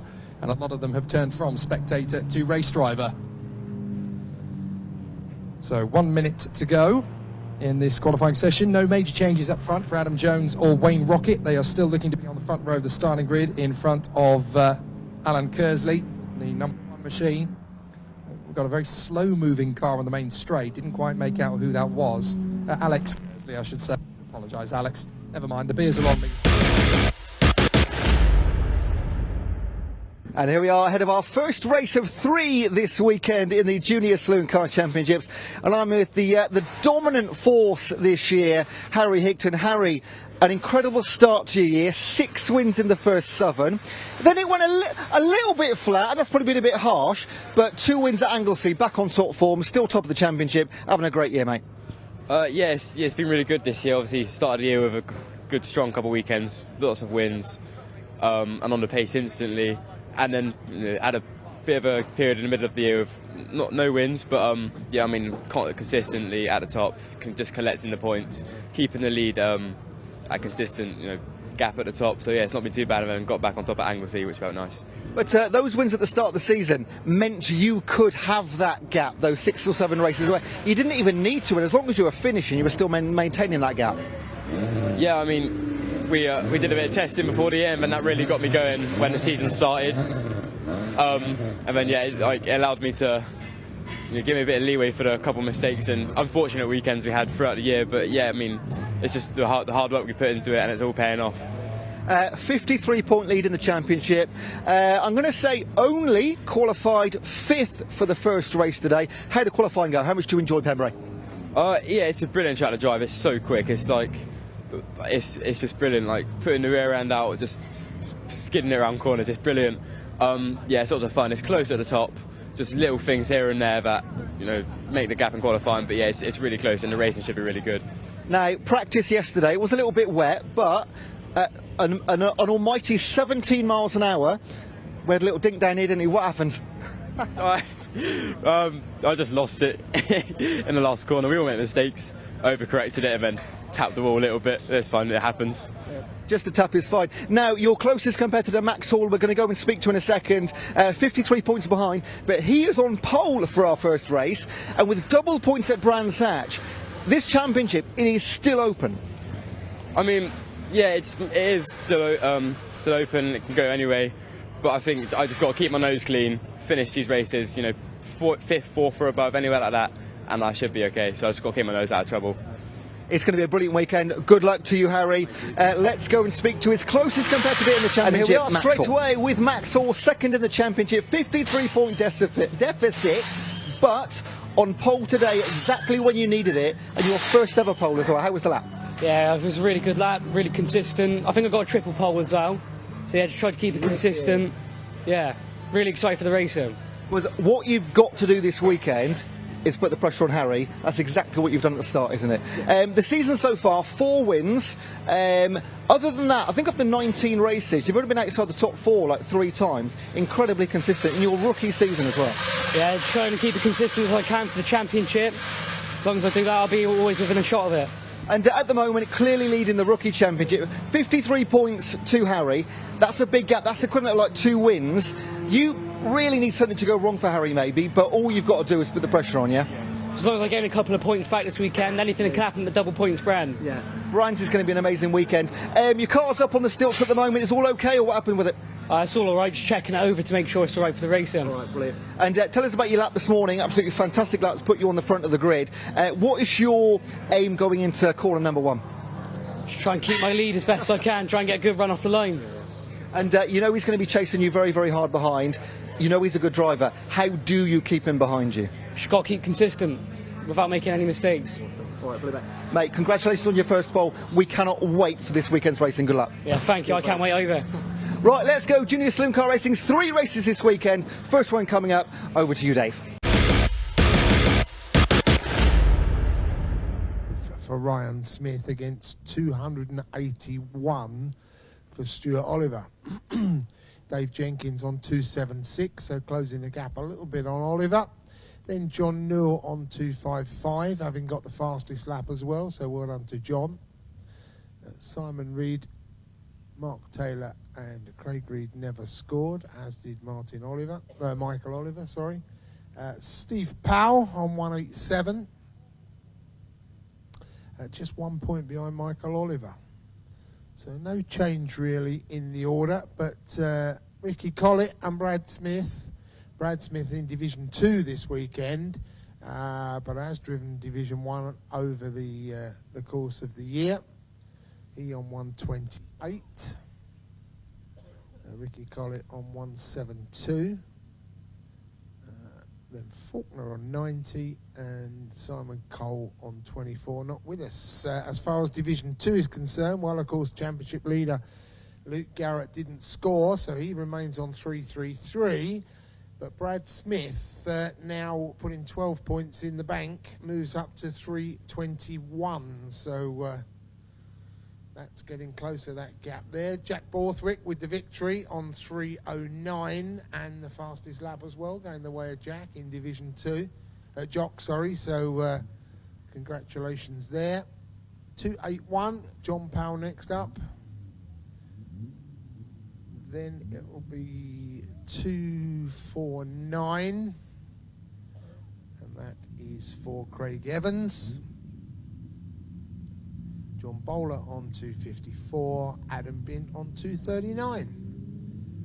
So, fingers crossed, unofficial championship points sorted, ready for race 2, which comes up in a couple of races' time. First up, though, it is the Junior Saloon Car Championship. These teenage superstars, and on the front row of the grid, it's the Gladiator versus the Shepherd. This is going to be a really interesting run to the first corner. Maximus Hall on pole position, the Gladiator himself, alongside Darragh Flock, the Irish driver. The front row of the starting grid is going to be a really exciting battle as we head to turn 1. And we're going to get to see Harvey Dent on the about 0.2 of a second separated those two, so not a lot. Nothing in it at all. You've got the grid there, or if not, I've got the full grid here. So. I have indeed, yes, all ready to go. So Maximus Hall from Darragh Flock, and then it is Harvey Dent and Zach Palmer on the second row of the grid. Harry Hickton, along with Jamie Petters, they're going to be together on row 3 of the starting grid, and then it will be Travis Chapman and CJ Morgan on row 4. Jensen Bell and Harry Smith will round up the top 10. It's a busy grid in Junior Saloon this time. Adam Harding lines up on the 6th row alongside Jack James. Then John Moore alongside Sandro Ballesteros. Alexander Mostav alongside Adam Parker. Then Oscar Dix beside Jacob Baldry. Charlie Constable and Jack Harrison. And then Gabe Parfait is alongside the newest driver in Junior Saloon Car Championships, Elliot Fuster, who is making his car racing debut. In fact, I'm fairly sure this is his first motor race of any kind. So this is going to be a really exciting one for Elliot Fuster. The starting grid is on your screens if you're watching on the live stream. But it is Maximus Hall, the Gladiator, number 93, alongside Darragh Flock. And it's going to be an interesting battle between these two teammates, both out of the Westbourne Motorsport awning. And we'll have to watch very closely for the number 58 car just in behind, Harvey Dent, lining up in position just in front of the Vinnersport car of Zach Palmer. But this will be fascinating. Maximus Hall versus Darragh Flock on the way down to the first corner here at Hatchett's Hairpin. We're in for a really intriguing Junior Saloon Car opener. The first of 3 races so far this weekend. And of course, they have a triple header at the season finale at Brands Hatch, which will have double points for the championship fight. So it is very much game on in 2022 still. 53 points the deficit for Maximus Hall on Harry Hickton at the start of this one. And then Travis Chapman and Harvey Dent, they are both on 277 points, 127 points adrift. So lots of points up for grabs. And this is the perfect tonic for the start of the weekend for Maximus Hall, because he starts P1. Championship leader Harry Hickton starts P5. So this is very much keeping the title fight alive as far as the Gladiator is concerned. Maximus, of course, is a rookie. Maximus Hall, of course, has worked his way through, having been in the upper echelons of the British karting scene. He's had a couple of seasons now in British car racing. This is his first full season campaign in the Junior Saloon Car Championship. Second in the points. As John mentioned, 53 points is the deficit, but a weekend like this where he's put it on pole and Harry Hickton is back there on row 3, this is the perfect opportunity to eat into that deficit and try and make up some more points in the championship fight. But these fabulous machines, these Citroen Saxo VTS machines, they really do teach these drivers not just about racecraft, but also about the mechanical nature of the race car. These are brilliant little machines to work on, and a lot of the drivers, pretty much all of them in fact, will get their hands dirty and figure out the mechanical nature of these machines so that they can learn all of the inner workings of motorsport. 1 minute board goes up. So we are about to send them away on their rolling lap around the Junior Saloon Car Championship grid. And this is going to be an interesting one. Pembrey always delivers in this category. 30-second board is raised. And so these fabulous racers at the age of 14 to 17. You don't need to have any racing experience before you get into these cars, but you certainly need a little bit to be able to race at the front. Well, that 30 seconds was about 5 seconds before the green flag was shown. I think we must be on Welsh time this weekend. Absolutely. Nah, we're on motorsport time, mate. On motorsport time. If we're ready, let's go. Indeed we are. So the drivers going around on the rolling lap. We'll talk you through the grid once again. Pole position, the number 93 of Maximus Hall, alongside Darragh Flock in the number 22, both from the Westbourne awning. Harvey Dent lining up 3rd position on the grid. Zach Palmer in the 303. Championship leader Harry Hickton, P5 on the starting grid on row 3 alongside Jamie Petters. Then it is Travis Chapman alongside CJ Morgan And rounding out the top 10, it is Jensen Bell beside Harry Smith. Then it's Adam Harding in P11 on the grid from Jack James. On row 7, it's Jonathan Moore alongside Sandro Ballesteros. Alexander Mostav is alongside Adam Parker. Oscar Dix beside Jacob Baldry. Rounding out the 20, it's Charlie Constable and Jack Harrison. And then we have Gabriel Doyle Parfait alongside the new boy, Elliot Fuster, making his debut in racing of any kind. Never mind the Junior Saloon Car Championship. And he's only 4 seconds off the pace in qualifying. Can I just point that out? There's been quite a few people who have made their debut in this category to be a few seconds off that.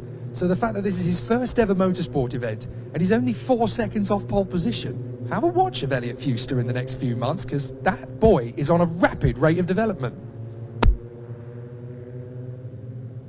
Let's come round onto the grid. Standing start, this one.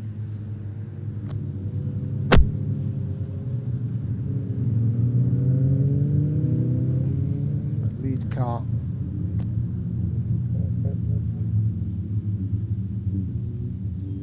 Well, there's all of the 22 drivers that entered the meeting are on the circuit. There's only one car that is questionable coming into this one, and that is Jonathan Moore, who had an incident right at the very end of time qualifying. It brought out the red flags. He's perfectly okay. The car potentially may have some difficulties coming into this race. It has been signed off to start the race, but there was certainly some sweat pouring off the brow of the team as they were trying to get it ready in time. So who knows? A couple of gremlins may decide to resurface.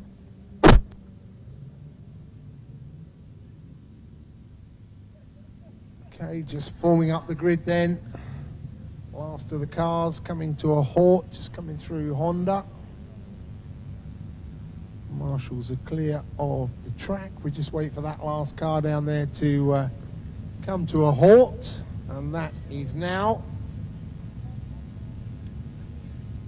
So, ready for the start, I believe. Indeed we are. Just waiting for the green flags at the back of the there field. It is. Green flag being waved.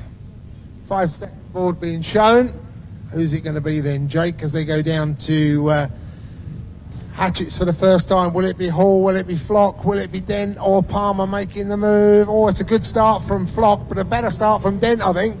Pole sitter got away, but didn't quite get it down as quick as the others. Dent has terrific start. He's going to get up alongside Darragh Flock as they head towards the first corner. Flock is going to have problems with Palmer on his left side, and as they head to Hatchett's hairpin for the first time, they turn in. No problems at all for Maximus Hall as around the outside. That's already a beautiful start from Dent, who has managed to work his way through into third position. Hickton's not got a bad one. He still holds fifth position side by side briefly with Petters, but manages to hold on through it. Up but goes Dent, hanging on in front of Flock. Palmer is there, then Hickton.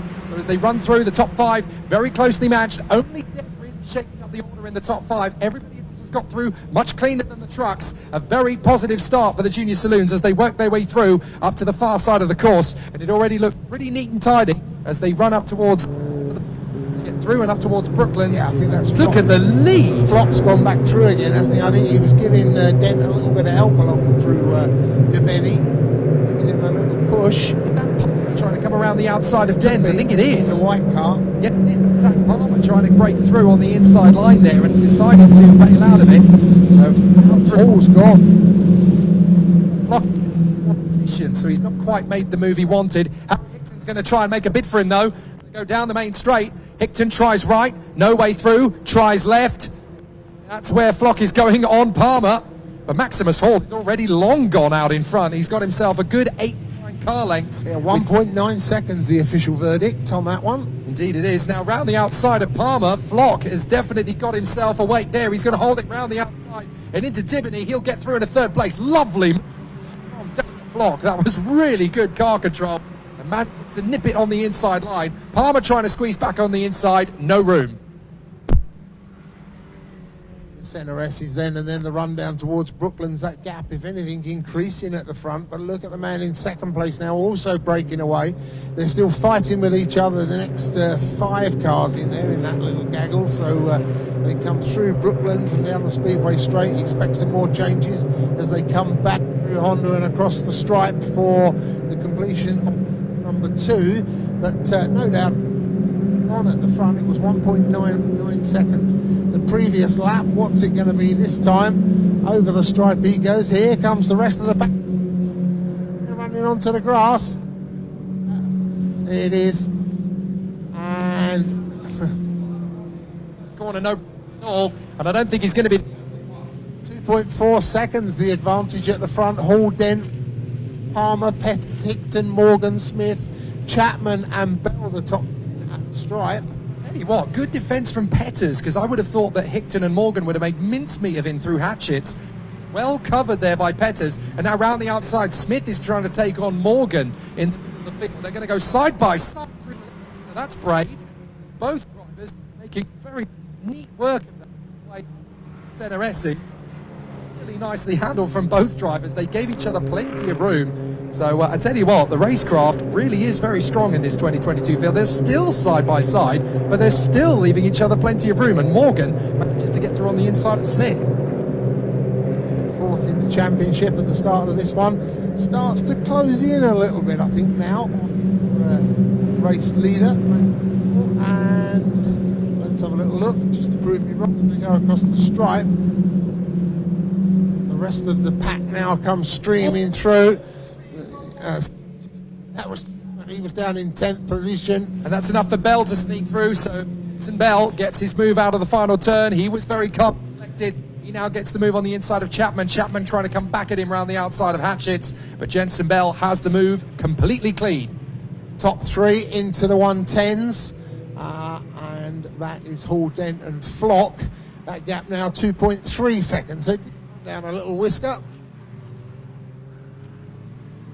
Another great indication of just how competitive this championship is. It doesn't matter whether you're running at the front of the field or at the tail end. You've always got somebody to race with, and that's very much evident. We've got even all the way down to Gabriel Parfait and Elliot Fuster, the new boys. They're having a race. I think in the qualifying we had the top 10 split by just 1 second. So, indeed we did. Well, Maximus Hall is definitely a man on a mission. The Gladiator is just trying to disappear out in front. Dent is still there in second place. Darragh Flock doing much better now that he's got into his rhythm. It wasn't the perfect first lap for him, but now Darragh Flock finds himself in third position, I should say, going all guns blazing. Palmer, Petters, Hickton, Morgan, Smith, Chapman, and then we've got a great battle as Harding and Bell are getting a little bit of pressure from James. Up the gap again to 2.6 seconds, puts in the fastest lap of the race, 1:10.450. So still got a bit of work to do as Hall at the front. Then we saw close him down by about 3 or 4 tenths of a second over the last couple of laps. That's now gone back out again. Well, the Hard Charger Award has definitely got to go to Gabe Parfait at the moment. He finds himself up in 4th place, ahead of the likes of Constable, having started from the back row of the grid. So Parfait definitely working his way through the field neatly there. Must have had some kind of mechanical gremlins in qualifying, because he's absolutely storming through the field now that they've got it sorted. So Parfait up to 14th. Expect a little bit more from him. His lap times are increasingly strong in the 1:12.2s at the moment. Got through the relatively straightforward as perhaps for him to overtake. Now he's got the tough nuts to crack as he works his way up towards the top 10. But certainly Maximus Hall spreading out in front of Denton Flock.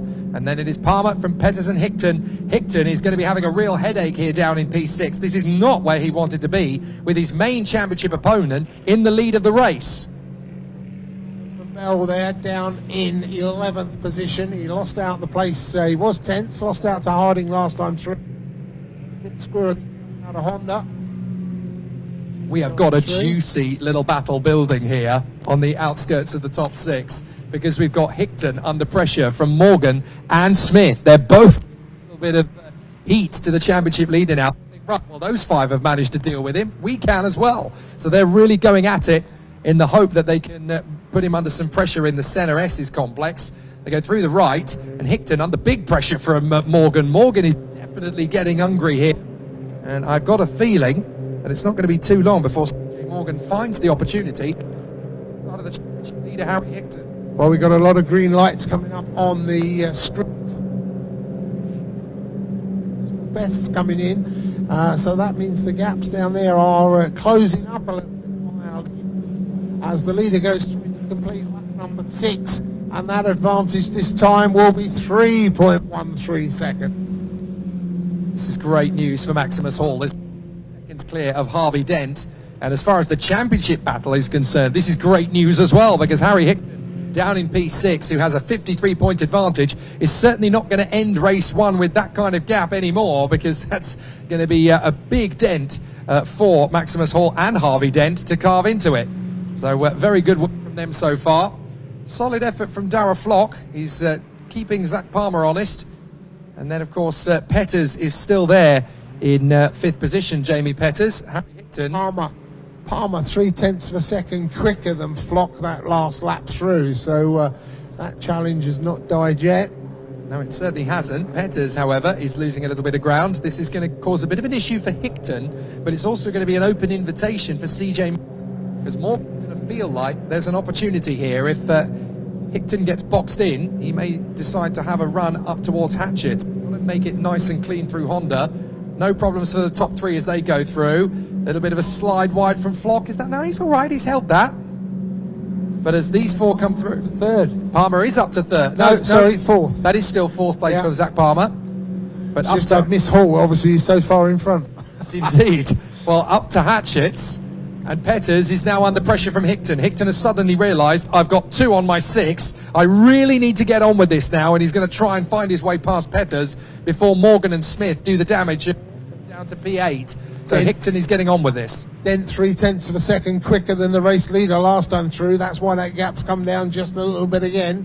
As a terrific battle into Debini at the moment. Oh, that was close. That was close. That was 80 of Parfait, I think. Trying to get up the inside of Oscar Dix. I tell you what, that was brave from both men. Parfait to realise it wasn't going to work, and Dix to stick to his guns. And a big accident. So well done to both drivers. They realised just at the right moment, you know what, this isn't going to work. Dix held his gun, held his ground, and Parfait decided, you know what, I'll try again in a minute.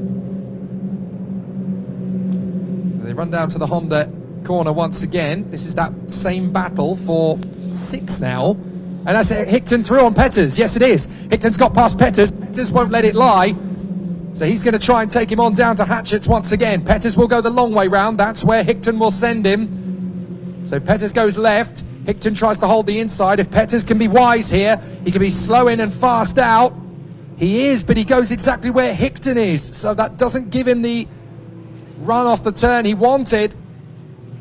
So now Petters is really intimidating Harry Hickton, championship leader, as they go through on the far side. Hickton, having worked his way back into P5, now has Petters, Morgan and Smith for company, and these 4 having a terrific squabble.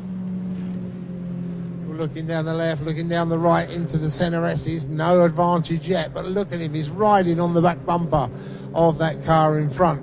Those 4 are going to have the battle of the race now, I think, because the first 4 cars have broken away a little bit and split up, but that battle for 5th, 6th, 7th and 8th is still very much on. I'll tell you another driver who's made great progress from the start. That's Charlie Constable, who was on the penultimate row of the grid. He's now moved up where Fay was, and he's having a great little tussle with Sandro Ballesteros. Those 2 keep trading sector times and having a good... Oh, Petters off the final turn, gets on the grass. This is where Morgan and Smith are going to have the momentum. They're going to use each other to work through, and they're going to go 3 wide into Hatchets here. Smith is trying to cut through on Morgan in the same breath as Petters. So Morgan's through. What about Petters? Can he hold off Harry Smith?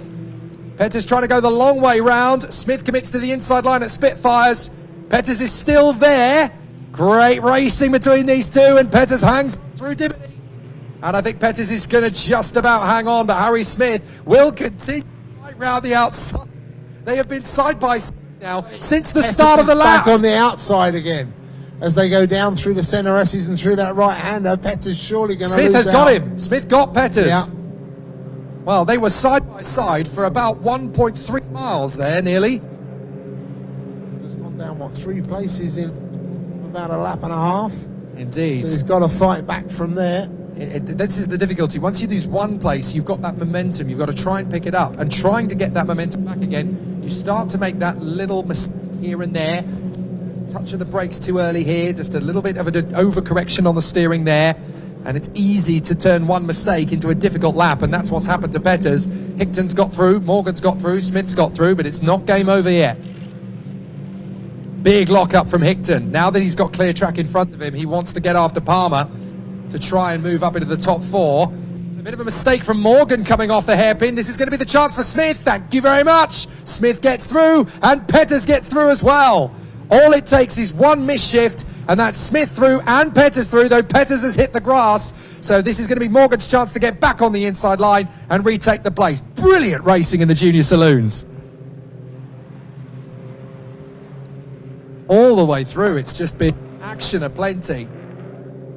Car that went off as well is still in there, running in 17th, so probably not quite as far up the order as he would like to be, but from a car that was fairly damaged and rebuilt, just finished seconds before the race, running in 17th at the moment, just outside the well, now having main point. Oh no, the main points in this one go down to 20th, don't they? So indeed. Do you know what? Having watched all of this battle unfold, now Travis Chapman has got himself in the mix as Peters goes door to door with Morgan. They go side by side, and Travis Chapman is going to try and get past both of them. They're going to go 3 wide, are they? George Chapman's going to try and split the infinitive up the inside in the middle. Morgan to the inside, Peters to the outside. Travis Chapman playing out of the move. Another opportunity as they come up the Spitfires. Round the outside. Morgan leaves just enough room for Peters. Peters will now get him on the switcheroo through Dibney, and Chapman's going to get up the inside of Morgan as well. He'll tuck through on the inside of the left-hander. Chapman's got him. Yes, he has. He's through. Lovely move. So Peters up 2 places then, Chapman up 1. We've only got 1 minute left on the clock. Next lap is going to be the last one. So very exciting stuff then from the contenders. Just looking down at Brooklyn. Sonny Peters has gone to the front of that little pack. It's still all fairly tight just behind him. Apologies to our leaders, but it's Hall, Dent, Flock and Palmer and Hickton, the 1, 2, 3, 4, 5. Well, they've kept it very... The thing is, they kept it neat and tidy, haven't they? They've not really got themselves into the wars. So racing is happening on in the middle of the field, and there is some real racing going on because Chapman has now Jensen Bell in front of him, and behind tail ender in there being lapped as well. Oh, we've got a slow-moving car. Somebody's in trouble. Someone's in trouble there. That's the slow car. Oh, sorry, that is Elliot Fuster. I do apologise. That's Fuster making his debut. So he's obviously being very sensible, keeping himself out of harm's way. But Peters has lost out to Morgan. He's going to have to try and fight back in Dibney. Yet again, they run side by side. There's not a lot of room. Peters was sideways at Hatchett's. I think that's what caused that problem. Well, they're still side by side. Peters and Morgan leaning on each other. Morgan has had to bail out of it. But the flag is being prepared for the man who's going to come through this time. Right, here we go. We're 2 abreast. 5 cars, 2, 2 and 1 as they go into Brooklands. Well, they're going to settle... Peters up the inside as they go onto the Speedway straight. Well, they're going to settle themselves out, but the checkered flag is going to come this time by, I think. Oh, no, next time by. I do apologise. Next time by for Maximus Hall. Lap of this yet then as they come up to Honda. Of course, it is 15 plus the lap for Junior Saloons, so they do get 1 more. Hickton closing up on Palm. Oh, this is getting proper good, isn't it? Morgan's just done Peters and Honda. Bump drafting down the main straight here. These guys are in training for the Daytona 500, aren't they? They're doing a great job. Peters round the outside of Morgan. And that's Harding throwing it up the inside, trying to get past Jensen Bell and Chapman. Peters and Morgan side by side again. This time they've swapped sides. Peters going round the outside, Morgan tucking to the inside and up on 2 wheels nearly through Dibney. Peters on the grass. Morgan's still there to the inside. What a brilliant race this is. Oh, he's on the grass again. As they go down towards Senna, saw the dust go up. He's going to cost him, that is. He's dropped the place now. Morgan it is that's taken up the running. But here comes the race leader into Honda for the last time. It's been an absolute tour de force for the young Westbourne driver. Checkered flag flies, and it's a victory for the Gladiator. Maximus Hall triumphs in style in front of Dent in second and Flock in third. I tell you what, there's going to be some very happy faces at Westbourne. That's a clean sweep on the podium. Oh, the final turn. Here we go. It's getting very close. Morgan has gone in front of Peters. They drift right. Peters is going to struggle to hold Chapman to the line, but he just manages to hold off in front of Chapman, Harding and Bell. Brilliant racing all the way. And despite how close it got at times in the Junior Saloons, 22 cars started, 22 cars ended, and they all still look like Junior Saloons to me. Brilliant racing. I tell you what, this grid in 2022 has got so much talent in it. And it's great to see them all bringing it home in fine style. That was absolutely awesome from the 22 competitors in the junior saloon cars. They really gave good sport out there. That's exactly as it should be. And I tell you what, these 14 to 17-year-olds could teach a few of the adults a thing or two about racecraft. They really did mix it beautifully out there. That was excellent, excellent racing from the junior saloons. And considering that some of these guys haven't even sat their GCSEs yet, they're already turning into splendid little racing drivers. So excellent stuff from the junior saloons. It's a victory then for Maximus Hall. He takes the job on the top after a brilliant run. And he really has put on a great show here from the 58 in second position. That is the great run once again then from Harvey Dent. And then Dara Flock in third position. A great battle all the way through to the finish line with those three drivers. Then it was Zach Palmer in front of Harry Hickton. Harry Smith in sixth position in front of CJ Morgan, Jamie Petters, Travis Chapman. And in 10th position, it is the treble three of young Mr. Harding. Excellent work indeed there from all of the competitors in a fantastic race there. Adam Harding completing the top 10. 11th position going the way of Jensen Bell in front of the 53 car. My favourite number, Jack James behind the wheel, of course. 13th position for Oscar Dix in front of Charlie Constable and Sandro Ballesteros. Gabriel Parfait worked his way up to 16th position in front of Alexander Mostav in 17th position. 18th place going the way of John Moore. And then the 317 was next up in the 19th position. That's young Jack Harrison, who came home in front of Jacob Baldry, Adam Parker, and the new boy, Elliot Fuster. To finish first, first you must finish. And in his very first race, he did just that. A round of applause all round then for our contenders. Let's go down to John Ward, who has got our top three.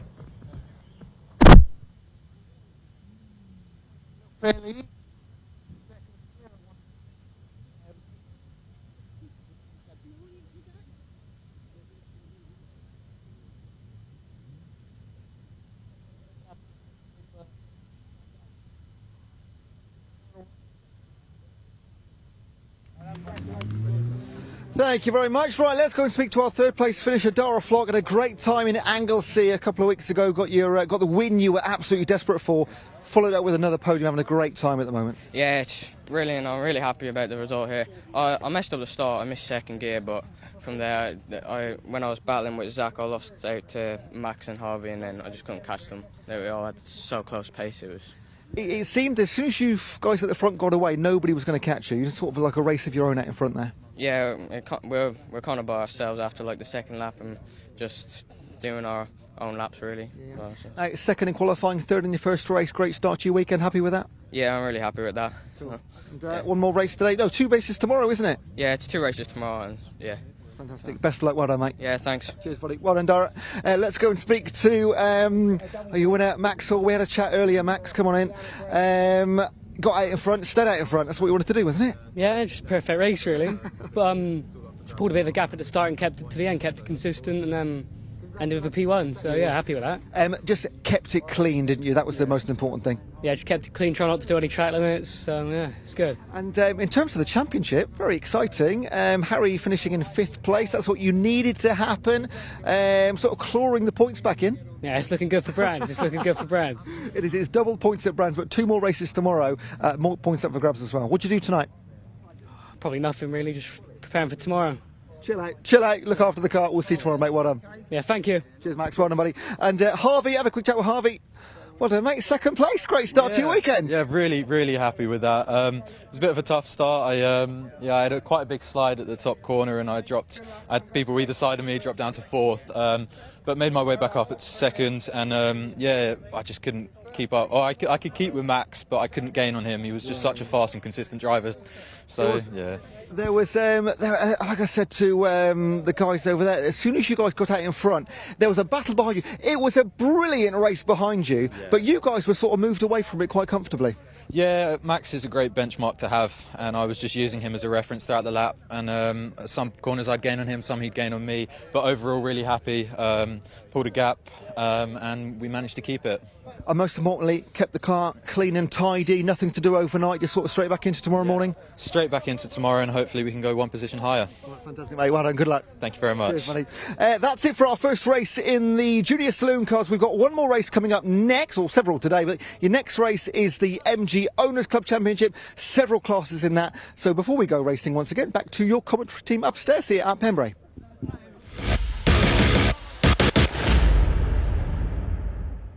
Okay, here we are ahead of our MG Owners class starting this week, and I'm here with our championship leader in the F class and second in the F class, and it is ridiculously close, Simon and Mark. Simon, you're currently in second place by 6 points. You've just been pipped to class pole by 0.05 of a second. Can't get much closer this season, can it? No, I've got my work cut out in this one. I figure I've got to win all 3 races. That's my mission. But then Mark can pick up a point for fastest lap as well, so I think that's going to be on the table too. So whoever's in the lead, they're going to really need the fastest lap as well. But you know what, it's great fun. It's going to be really, really close. You know what we always see, and I see you guys a lot, you're always smiling. No matter what the positions are, no matter where you finish, no matter where you qualify, every time I come into your paddock, you guys are laughing and having a great time.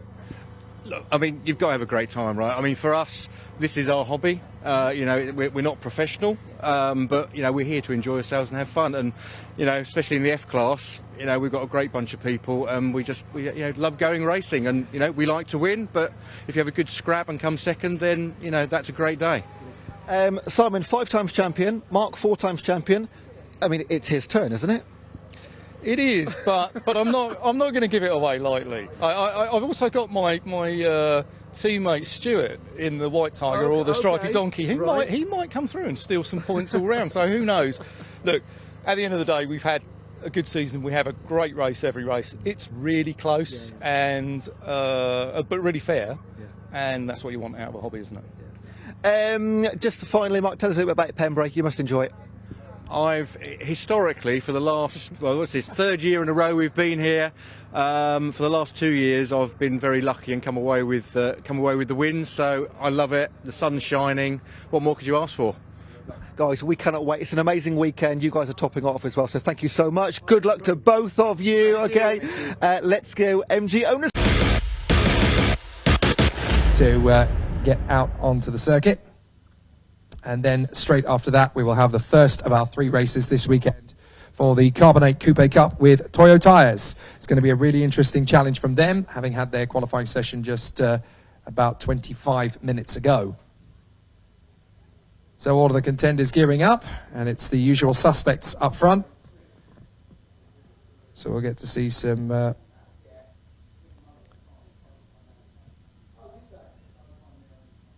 So really exciting competition for all of the contenders as they continue on the way.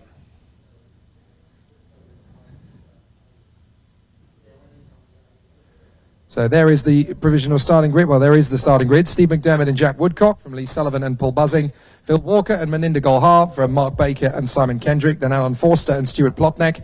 Andy Priest and Jake McDermott. And then it is Anthony Bate and Mark Grant. David Amphlett and Mark Rioski. And then Tim Rides and Paul Ogborn. Looking forward to the Lancaster Insurance MG Owners Club Championship, and there's a real flavour of the family within this particular category, of course. As we are well aware, Harry Smith, the driver in the Junior Saloons, actually has 2 racing drivers for parents, both of whom have actually won the MG Owners Club Championship over the years. So wonderful that the flavour of the motorsport family has continued. But obviously, Harry Smith will be looking at this championship, no doubt thinking, well, destiny kind of dictates this is where I'm going to end up one day. There's something in the blood in that particular family. It's always hard to pick a favourite car, and as commentators, you're never supposed to show bias. However, the Volvo Estate Tribute Band is absolutely awesome, and that's very much, in essence,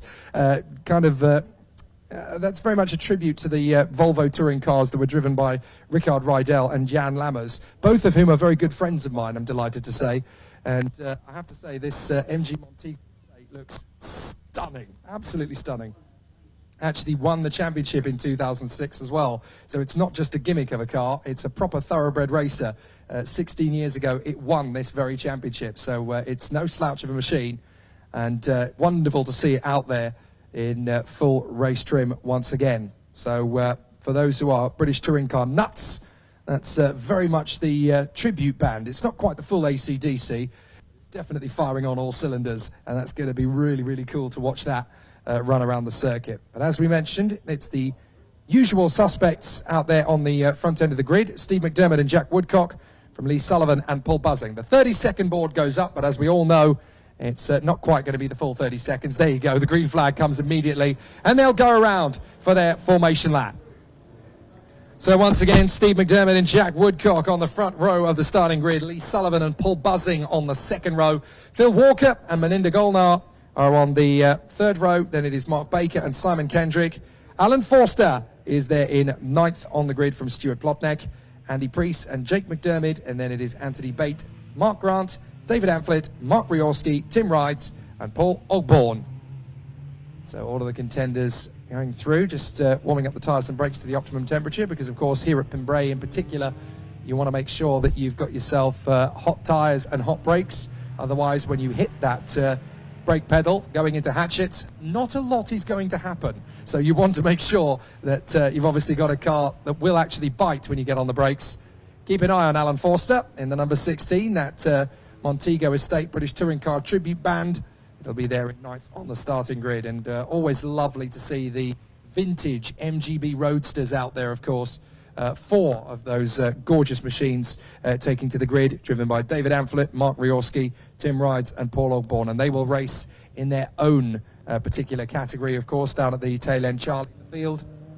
And that's one of the things we love about the MG Owners Club Championship as well. It's not just races at the front, it's all the way through the individual classes as well. So it doesn't matter what machinery you turned up with, you're definitely going to get a race of it. And great to see all the contenders gearing up. 12 minutes of racing to come. And obviously we're going to get to see what all of the drivers will do with that. But for the front row men, for Steve McDermott and Jack Woodcock, it's very much a simple challenge. Very interesting battle. A lot of these closed wheel production cars going racing. Of course, 1 or 2 of these guys might be interested in the idea of racing in the end of season BARC 1 endurance race, which of course is coming up on November the 12th and 13th at Brands Hatch. It's open to all closed wheel production cars. There's a 20-minute qualifying session and a 110-minute race, and you can have teams of 2 or 3 drivers. Into the pits comes Alan Forster. Oh dear, I've clearly put the kibosh on that.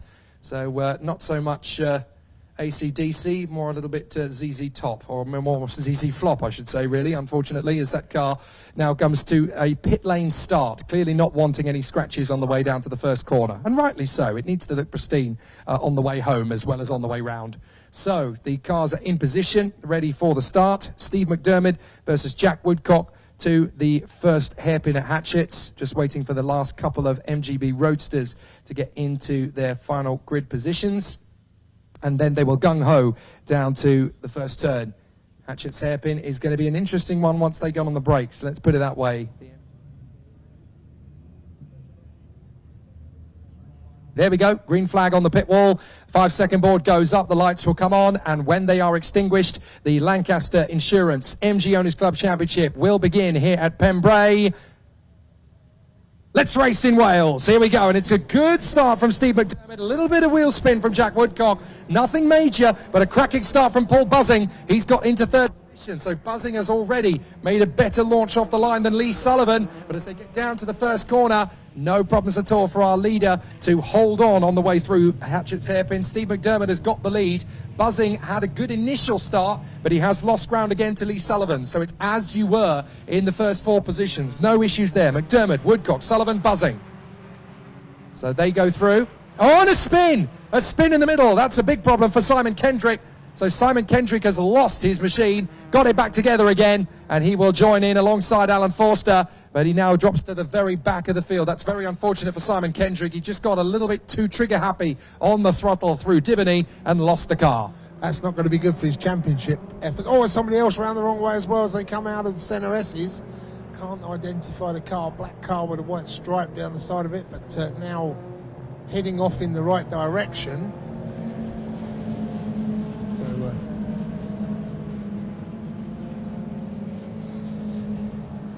Andy Reeve with his first ever race, so he's now had his first ever spin as well, or first ever spin in a race. Well, we've for the lead already as Jack Woodcock is trying to make up for his slightly sluggish start. Oh, and a run right! Off goes the leader! Off goes the leader onto the grass. He messed up at Hatchett's hairpin, and that has completely changed things. So Steve McDermott recovers, but he's down to third position, and now we've got a new leader. It is Woodcock who leads the way from Lee Sullivan. It's game on as far as this race is concerned. What a mistake from Steve McDermott. The estate car, that's coming through very rapidly now through the classics. So yeah, it got Kendrick just in front of him, and Kendrick being no slouch, he'll be looking to deal with the slower cars. Just to confirm, it was Andy Priest that went off on the opening lap as well as Simon Kendrick. So yeah, Kendrick and Forster working their way back up through the midfield, trying to get themselves up to the front end of the field. Woodcock relishing the idea of leading this race, but under pressure from Lee Sullivan. It's clearly going to give him a little bit of a hard time out of Honda and onto the main straight again. Two different leaders in 2 consecutive laps.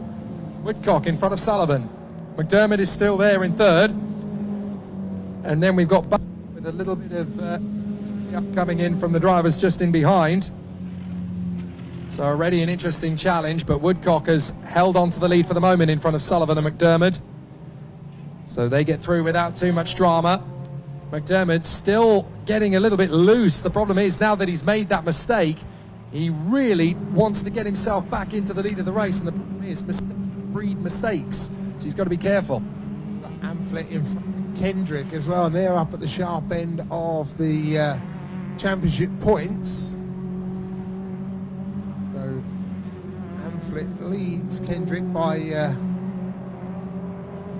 10 car lengths. Oh, and there's a problem for the car in fourth place. Missed a gear there. So a bit of a problem. That's a loss of position as well. So that is buzzing, I think, who has now lost ground to Walker. So Walker's come through. I don't know if that's a mechanical problem developed. That was just a missed shift.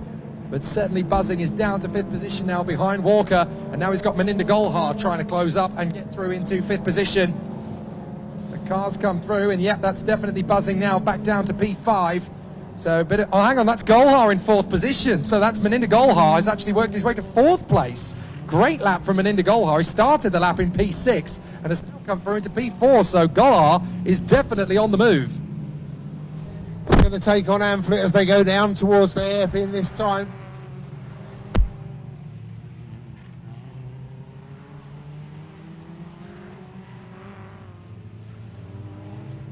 Robert lets them through. Montego Estate's gone through. So Forster now up into 14th. Class F, which of course is for the MGF cars. Stuart Plotnick is leading the way, and that's really good in terms of his championship aspirations.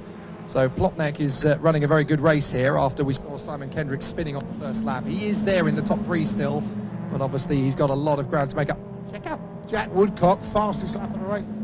109, the only one in the 109. But look how close Sullivan is on the main straight now. Sullivan is going to get in the stream here, and he's going to try and put Woodcock under pressure. Woodcock will hug the inside line, and Serving goes quick. He sets another fastest lap, 109 in third. And he's going to run deep at Hatchett. Sullivan is all over him. Oh, this is going to get tasty, and now Steve McDermott fancies his chances in third. He feels that these two are going to push each other over the limit, and McDermott can take back the lead. What a great start to the MG Owners Club Championship weekend. And we've got 6 minutes 40 on the clock. So, ready? Very true. With only 12 minutes on the clock, it's like going out for a nightclub run in Birmingham. You've got to go ugly early. You've got to get on with it. So through they come. Out towards the Spitfires, through to Speedway Straight, up through Carter's. And these cars are still very close together. McDermott is all over the back of Woodcock. All over the back with the estate car as they go down towards Brooklands this time. Oh, onto the home straight. This is really good between these three now. Woodcock, Sullivan, McDermott up to the first turn again, and once more Sullivan is being placed to the outside of Woodcock. McDermott is just staying patient in third position, just waiting for his chance, and again just so tight. Now they come up to Spitfire through the right, up towards Dibony through the left. Any one of these guys makes a mistake and it changes the whole face of this race. But so far so good, as the top three are hustling each other on the way up towards the centre S more. May have towed from the other two. He's got about 4 or 5 cars in between him, but that can all disappear in just one corner. A little bit of late braking or a little bit of earlier braking.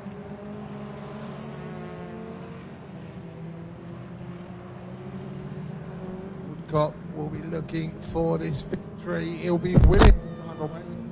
12-minute race, he won't care if it's an 8-minute race, if he can hang on to that lead position at the moment. But through Honda they come again. That gap closes down. The three of them separated by what, 0.3 of a second last time, no, 0.5 of a second last time across the line. It's 0.8 of a second this time. Just a whisker under half a second the advantage for the race leader at the stripe. And don't forget, for those who follow the championship closely, there's added impetus here for the race leader. Young Woodcock has been second to McDermott on many occasions. He inherited a win earlier this season, but he would dearly love to take one on the road. So the fact that Steve McDermott has actually made a very rare error and dropped down to third position behind Lee Sullivan, this is the perfect tonic for the man who leads the race here. And if this is going to keep going for Jack Woodcock, he is going to take a very deserved first on the road victory, as it were, if he can hold on to this. But as we mentioned, with this only being a 12-lap race, you've only got 4 minutes to go, so this is not going to be long. But Lee Sullivan will know that. Lee Sullivan will be very aware of the fact that he hasn't got a lot of time to deal with the man up in front. So this is going to be a very tricky race for Jack Woodcock to close out. He leads the race, but obviously under massive pressure to let it slide. He takes it nice and carefully through Honda, down the Cowell straight once again, and up towards Hatchett's. And this is Steve McDermott looking very strong out of Honda, trying to put Lee Sullivan under some pressure. Down to the apex for Hatchett's. All three drivers keeping it nice and tidy. No issues for them. Beautiful microlight flying overhead at exactly the right moment as well. So all sorts of horsepower around Pembrey Circuit. But this is one heck of an opportunity for Jack Woodcock, and he wants to make sure that this is cleaned out in style. Woodcock's quick through Spitfires and into Debeni. That's where he opens that gap up. They were all together at the hairpin, but Woodcock now got about 3-4 car length advantage. Disappears a little bit as they go into Senna's and down to Brooklands, but Woodcock still there. Sullivan in second and McDermott third. Out of Brooklands they come and down the Speedway straight. What have we got left on the clock? 2 minutes 51. They're lapping in about 1:11, something like that. Woodcock just made a little bit of a blip there through the right-hander at Brooklands. That's put Sullivan a little bit closer to him. He's got to be so through Honda. Gets through the right-hander. Nice apex, good radius, but he's blocking. He's going to try and hold the line. He's got so much pressure from Sullivan now as they come down towards Hatchett's. Again, good defensive tactics from Woodcock. Sullivan's got to go left. That's where Woodcock places him, but then Woodcock does exactly the right thing. He moves the car back to the middle. Oh, he's overshot. He's lost it on the brakes, just as McDermott did. So now Sullivan has taken the lead. Well, McDermott's climbing all over him. Look, already looking down the inside of Debeni. He can't quite get close enough at the moment to make that move. But the number one car of McDermott looking for another victory. And Woodcock will be killing himself in the car there, kicking himself for that little mistake down at Hatchett's. Through the S's they go. Oh, and look at McDermott climbing all over the back of Sullivan. He's almost on the back seat of the car as they go down into Brooklands, up the Speedway straight, and well, this is probably going to be for the last time. One more time after this, I think we're going to get one more lap. Here they come up to Honda then. McDermott, watch him come out of Honda. He was pretty quick through there last time. See if he can get the toe again as the three of them come through a lot closer than they've been for the last couple of laps. McDermott pulls to the left and Sullivan right out of the slip. Comes McDermott. He's going to go on the outside of Woodcock, that's on the inside. Woodcock's on the grass! Oh no! He's out of it. Jack And Woodcock. McDermott comes out.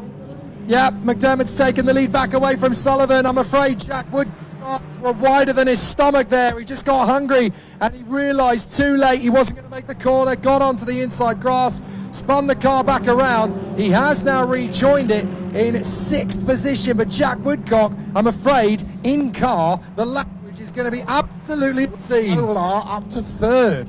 Well, there you go. So, Menindagola is in 3rd position. He just got a little bit too hungry, that's all it was. He just tried to make the move on the inside. Like they do say, don't they, if you for a gap that exists, you're not a racing driver, as Ayrton Senna said all those years ago. Unfortunately, the gap was, and it was from too far back. A 5-second penalty is being issued to the number 1. That is McDermott. McDermott has got a 5-second penalty. 0.7. Oh my goodness. That means the victory is going to go to Lee Sullivan if it stays like this. Well, Lee Sullivan, they only finished building that car last night, would you believe? So this is an opportunity knocking here for Lee Sullivan. All he's got to do is keep pointing in the right direction. Meanwhile, Jack Woodcock getting all over the back of Phil Walker. He wants to make his way through. Buzzing is in both of them, and he's only got half a lap to make some headway. What a dramatic this is. I mean, I've seen some great MG Owners Club Championship races in the last decade, but this one, this is worthy of a season finale. Never mind an opener to a weekend with 2 rounds to go. This is excellent stuff. But with that 5-second penalty being handed to McDermott, it will mean that McDermott will win on the road, but there's no way to pull 5 seconds. Sullivan. So the checkered flag will come out. McDermott will take it first, but because he has a 5-second penalty, to Lee Sullivan. Sullivan's going to get the win, and he is absolutely ecstatic about it. What a result. Sullivan. McDermott picks up the 5-second penalty. He will only drop to 2nd in front of Walker, buzzing, and poor Jack. What a disaster for Jack Woodcock in the end. But I have to say, in terms of value, that is the best Lancaster Insurance MG Owners Club Championship race I have ever seen. 3 drivers all able to go for the victory, pushing hard, all able to make it happen, and they were absolutely on it all the way through. All 3 drivers had a claim to that race, and it was Lee Sullivan. They only finished building that car last night. What a brilliant way to wake up in the morning. The live stream has been looking back over the incident. Goodness me, Jack Woodcock almost hurtled straight into the side of Lee Sullivan's car. He was so lucky not to get sideswiped. But what a dramatic end to a thriller of a race in the Lancaster Insurance MG Owners Club Championship. Easily the most exciting race I have seen from this competition. Just astonishing. So it is Lee Sullivan that will take the victory then in front of Steve McDermott. 3rd position will go the way of Menindagola, who will be very happy indeed with that 3rd place.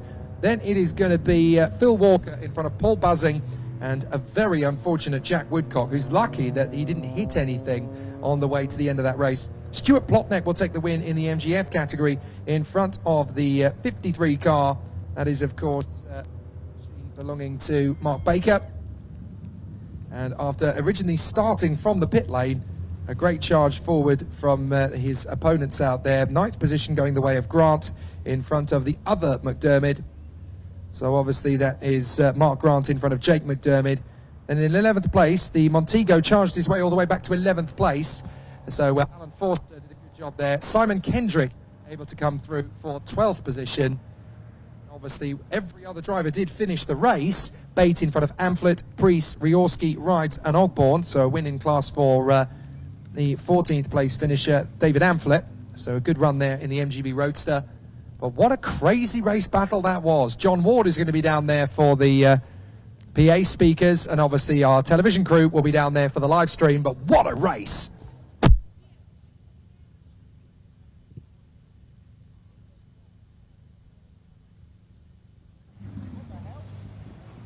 Well, what an absolutely incredible MG race. I'm going to try and speak to Steve McDermott first of all. Steve, you've been in some races this year. Have you been in many races like that this year or in the past? I'll let you get your helmet off. And I'm not sure if you're aware of the 5-second penalty that you've got. Yeah, so you're second place actually. You didn't get the win in the end. So we saw you sort of look thrilled over the line, but just heard over the commentary it's a 5-second penalty. So wait for that to get absolutely ratified. But regardless, let's just talk about that as an actual motor race. That was good because from first to third to first, any little mistake and it all changes, and it just showed it there. You know, like one mistake, and the whole thing changes. Yeah, it was good to win. I'm really miffed. I didn't think I went off the track at all. So if I got a 5-second penalty, it's. Yeah, it's going to hurt. But in terms of the championship, it was only Jack that could really catch you. And, I mean, you pushed and pushed and pushed and pushed, and maybe you caused that error from him under pressure. But that was a massive moment over there. Yeah. I mean, he thought he was going to come on the inside of there. There was never, ever any space down there. Pretty hopeful, wasn't he? Yeah. I mean, you might get down there, but there's no way you're getting around the corner. So, I think he was just a little bit miffed that he'd lost first place. I mean, I've not done the maths, but it's looking almost nailed on now with 2 races to come. I think he finished in 6th place eventually, Jack, so it's looking great for you. Yeah. I think my class is pretty safe as long as I finish.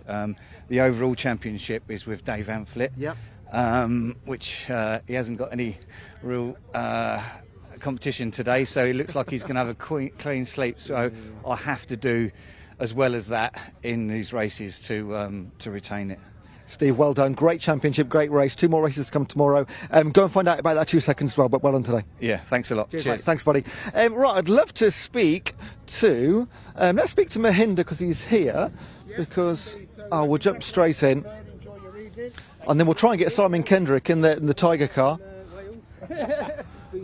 Mahinda, last spoke to you at Snetterton, got your first ever podium. Just bagged another one, mate. Snetterton was my 3rd podium. It was completely done you a discredit there. No, that's all right. It's all right. It was good to get another podium. Really, I don't know what happened at the end there with Jack, but I saw him go straight on, and I thought, okay, but make sure I keep in front of him now. I think we're all trying to work out what was going on. It was a crazy race in front, but as a racing driver, people make mistakes. You take advantage, don't you? Yes, that's it. And like I said earlier to the other chap, to finish first, you must finish, and all of that. You know. Yeah. So happy with that. I was happy to be 4th, to be honest, after the troubles we had this morning. We had a bit of problems with the car. Yeah. But so a 3rd is a bonus. What problems? We had a bit of overheating issues. Okay. So hopefully we've dialed those out. A bit of setup issues, and we've sorted that out as well. I think it feels a lot better today. My first time around here. Really happy with that, actually. How'd you find the track? It's fast in places, especially the fast left-hander, and I think that's where I've got a still bit more learning to do. And down before the back straight, that's where I got a bit more learning to do, I think. But brilliant track. Perfect. Worth the 6-hour drive from London. It was worth it in the end. You get to enjoy it 2 more times tomorrow as well. I hope so. Yeah, let's tomorrow's another day, and I'm sure the other guys are going to want to be on fire as well. So perfect. But it's a good championship. It's a good race. Yeah. And it was. I enjoyed it. And you enjoy it that much to do it again next year? I know we're not done quite yet, but. We're not quite. I'm hoping to be out again next year. Maybe a bit more races with the MG Owners Club. Definitely. I think I'll be if it all allows to happen. Then I will be back. Mate, well done, and good luck tomorrow as well. Yeah, thank you very much. Cheers. Right, if we can find... Oh no, we're going to go truck racing shortly. Unfortunately, here's the car of Simon Kendrick, who was fighting with Mark Baker in the Z class, but we'll have to wait and find him a little bit later. So the F class, have to wait and find him a little bit later. We are next going truck racing once again, our 2nd of 5 this weekend. So sit back and enjoy. Really loved that, John. I did, and there seems to be a little bit of a discussion going on about what Steve's 5-second penalty was for. He didn't seem too upset about it, but he's more interested in the championship, of course. I mean, they were still involved in the most exciting MG Owners Club championship I think I've ever seen. It's a big moment. sharp on the blower to me, saying, "Oh, race 2, and you're there calling it, and all of a sudden it's an amazing race." It's just the way it goes, unfortunately. Meninda as well, very happy with that third place after qualifying 6th. Just he said that the car has come on from some problems earlier on, and now everybody fell away around him, which elevated him up the... Indeed. British Truck Racing Championship Race 2 then. Stuart Oliver and Ryan Smith on the grid for it. John Newell and Mark Taylor on then Dave Jenkins and Simon, who are on Powell. Richard Collett will have pole position will the way of Luke Garrett alongside John Powell, and then it is Adam Bint beside John Northwick. Smith will go row for Division 2 alongside John Bowen, and Craig Evans will go off the back of the grid. Look like we got Michael. We have Michael Oliver, as though there's even more damage to that realised. So they've got a lot of overstructure. That's What we've got 7 trucks. Because this time, come on, Lukey, you're leading the chat. Have we lost anybody else? No, I think everybody else is... Oh, hang on, there is another missing. Mark Taylor's... Oh, no. No, apologise, Mark Taylor is...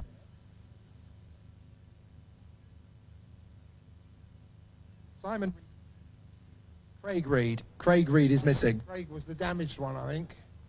See, I thought it was Simon who was in trouble the first time round. I wondered... do you know what? Have they swapped trucks? They have. They swapped trucks. I've suddenly seen it. So Simon Reed is now in what Craig Reed's truck, I imagine, because it looks as though they've done some work there. Because that doesn't look quite the same. Simon, let's put it this way. Simon Reed's truck was definitely the one with the franged door, and that truck does not have a franged door. I think Craig has said, do you know what, mate? Take my truck. Go and have some racing. Let's just make sure. It was Simon, yeah, the 89 truck DNF'd. Craig brought it home. So, yeah.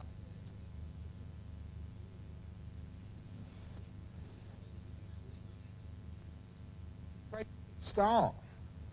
Craig was a non-starter with Luke Garrett. So they've presumably nicked the bits off of the other truck, if the other truck is expired for the weekend. Yes, indeed. What we are going to get to see here, John, is that thrilling charge down to the first corner between Stuart Oliver and Ryan Smith. Oliver's on the inside, though. Smithy's on the outside. We know Smithy's got a problem. Unless, of course, they've rectified it in the last half an hour, 35 minutes, whatever it's been, since we saw them back out on the track. Well, probably a bit longer than that. Probably an hour. So, John Newell still sitting down there looking quite clean and tidy. Mark Taylor, how on earth have they got that truck running again? Fair play to them. Because they've only been out, what, an hour and a half between races, I think?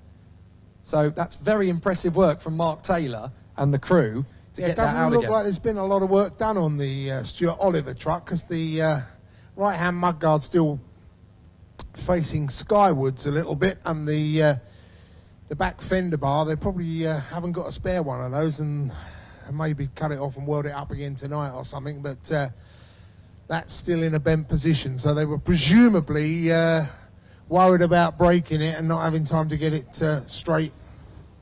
So let's see what happens. It's a different pace truck this time. It's the GT pace truck this time.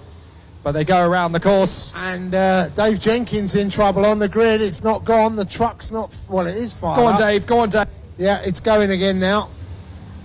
But Jenkins off the third row again, like he was, I think, in the original start. So let's go through the grid. I think we could be in for a good race this time if they can all get through hatchets the first time. We've got Oliver and Smith, as you say, at the front. But then we've got Luke Garrett now back in the well for Division 2. So the grid, row 1, Stuart Oliver and Ryan Smith back on the front row of the grid, but they've swapped positions for race 2. Oliver on the inside, Smith on the outside. John Newell alongside Mark Taylor on the second row. Dave Jenkins and Simon Reed on row 3, then Michael Oliver and Stephen Powell, with Craig Reed alongside Tom O'Rourke, and then Richard Collett and Simon Faulkner. In Division 2, it's Luke Garrett in pole position alongside John Powell, and then Adam Bint beside Jock Borthwick, Brad Smith, John Bowler and Craig Evans. Bring it on. Indeed, and I'm just watching Ryan Smith. He's giving it some welly every now and again just to see whether that truck will get away from the line. So fingers crossed. They may have that sorted. First I thought he was trying to psych out Stuart Oliver, but then I realised probably he's just trying out what the fault was. We've had some good quality racing from our championship, from Insurance MG. They've been hearty pub lines. Now you can grill. So ready for a rolling start. And if today's anything to go by, when we're just sort of playing at it, tomorrow's going to be phenomenal. Certainly is. Set fair again, it is today, so fingers crossed.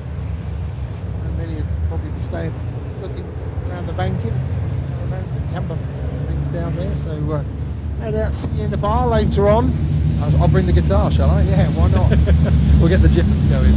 Anyway, out of the final turn, into the pits comes the GT Pace truck. So the GT Tyres Pace truck comes in, and now it's... I'll say it again. Let's get ready to rumble. It's going to be great. Lights are off. Wait for it as we get ready for the British Truck Racing Championship race. Pembrey. Here they come. Oliver's got it. Oliver's gone. Ryan Smith can't stay with him, and John Newell's gone down the inside. So Smithy's problem's still there by the looks of it. Slight Dave tangle. Jenkins having a look up the inside as well. Slight tangle initially there between Mark Taylor and Simon Reed, but they managed to get away with it. Stuart Oliver up the inside. John Newell, Ryan Smith. Oh, Smithy's right around the outside. Runs wide. Dave Jenkins through in a third, and here comes Taylor. And it's going to get on the inside of Smith. Ryan Smith. Taylor's got a front motor in already. Brad Smith's gone around. Could be this truck, yeah, which is dear, one oh of dear. the championship leaders, Luke Garrett. Green flags wave. Well, it's not often you see that in a truck race, but here they go. No, that's Smithy, isn't it? 6, Smithy. I don't even know what Smithy's number is. Well, and Jenkins, Taylor, Ryan Smith, and 16. Powell. Smith. Back of the field, unfortunately, but up to the lead. Here comes Stuart Oliver. This first lap. Look at Jenkins in third. Him off the third row of the grid in 5th position on the grid. Now up a fair distance down, and then front. That's this. Trying to go around the outside at Hatchett's, and that's going to be the long way round unless he can cut back up the inside and try and get down the inside of Taylor. He can't pull that off. Meantime, the front 3 seem to be closing up and getting away just a little bit. So Stuart Oliver, a little John Newell, Jenkins, Ryan Smith trying to catch up to them, but he's already lost a lot now. 2, Garrett's lost the lead. Look, here we go. Garrett made a little bit of a mistake down at Hatchett's and up into the lead. That's John Powell. Number 6, yeah, it is John Powell that leads them through.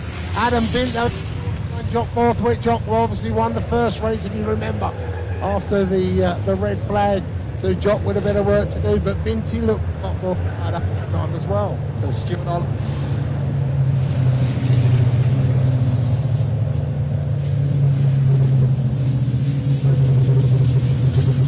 From Honda down the Cowell straight one. And Stuart very much up for the time lost in first. And it's now Ryan Smith in front of Mark Taylor, Powell, then Tom, Simon.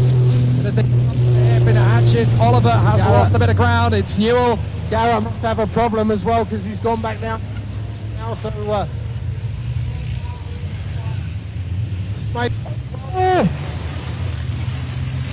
been on the grass out of Honda, and here comes the opportunity for, is that the 14 coming through on the inside to try and make the bid? That's John Bowler. So John Bowler going to try and get up the inside of Binty. Binty's going to hold it round the outside, is he? Oh, they wrestle on the way out of Hatchets. Well, Garrett, if anything, was in the way. Oh, he's gone off on the grass. I'm not sure Bowler can turn right particularly well now. I think they've had a bit of contact and Bowler couldn't turn right. So I think John Bowler's going to be out of this race. John stopped on the grass on the inside. Trigger good man. He can back it back. No, he's backing it back. He's trying to get out the muzzle. He's in the digging hole. Trying to back it out the way if he can. Come on, get the track now, John. Well, the leaders are coming up to it. John Bowler has he's recovered. Going race direction, so pulling it on. Problem. Right, the leaders are coming up to him. That's in a worse position now on the outside there, of course. What it is, he's got a right front puncture. Coming up. It's going to get a bit messy. Oliver coming through. They've managed to pull John Bowler's truck off the line just in time.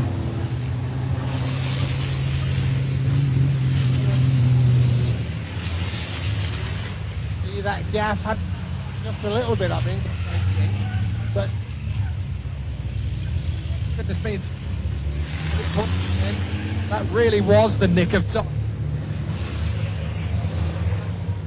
Quick Garrett struggling in front of Binty and Craig Evans, so they're still having I'm afraid that Brad Smith is all the way down in P6, but at least he's still circulating rather than John Bowler, who is not. Points, make prizes, and just get to the checkered flag now.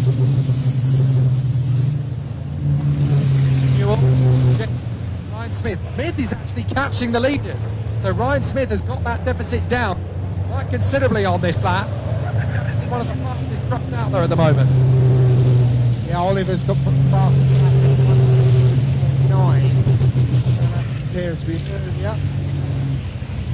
1:10 last time through for John Neal, also in the earlier race. This is not going to be Luke Garrett's weekend, is it? He's struggling again. The DNS and now slipping down the order. And dear old Adam Bint coming under pressure again. He just can't keep that truck on the pace for some reason. Still just about hanging on to third position, but it's clear that Powell and Borthwick are going to be the two drivers contesting the victory in Division 2 this time. Truck 42, second penalty. That is, oh, well, that's Luke Garrett. That has really put the final nail in the coffin. 10-second penalty for a jump start for Luke Garrett. Well, that's terrible news. He was already down to third position in Division 2 as it was. So now a 10-second penalty. That's going to drop him off the podium, and that's going to mean that the person inheriting that is Binty. Adam Bint is going to take third position off him. And meanwhile, Simon Reed has caught and passed Tom O'Rourke, so he's managed to get through there. So that is Simon Reed now in front of Tom O'Rourke. So that's good news as far as they're concerned. Simon Reed is working his way forward. But Ryan Smith is catching Dave Jenkins for third position. He really is starting to reel them in now.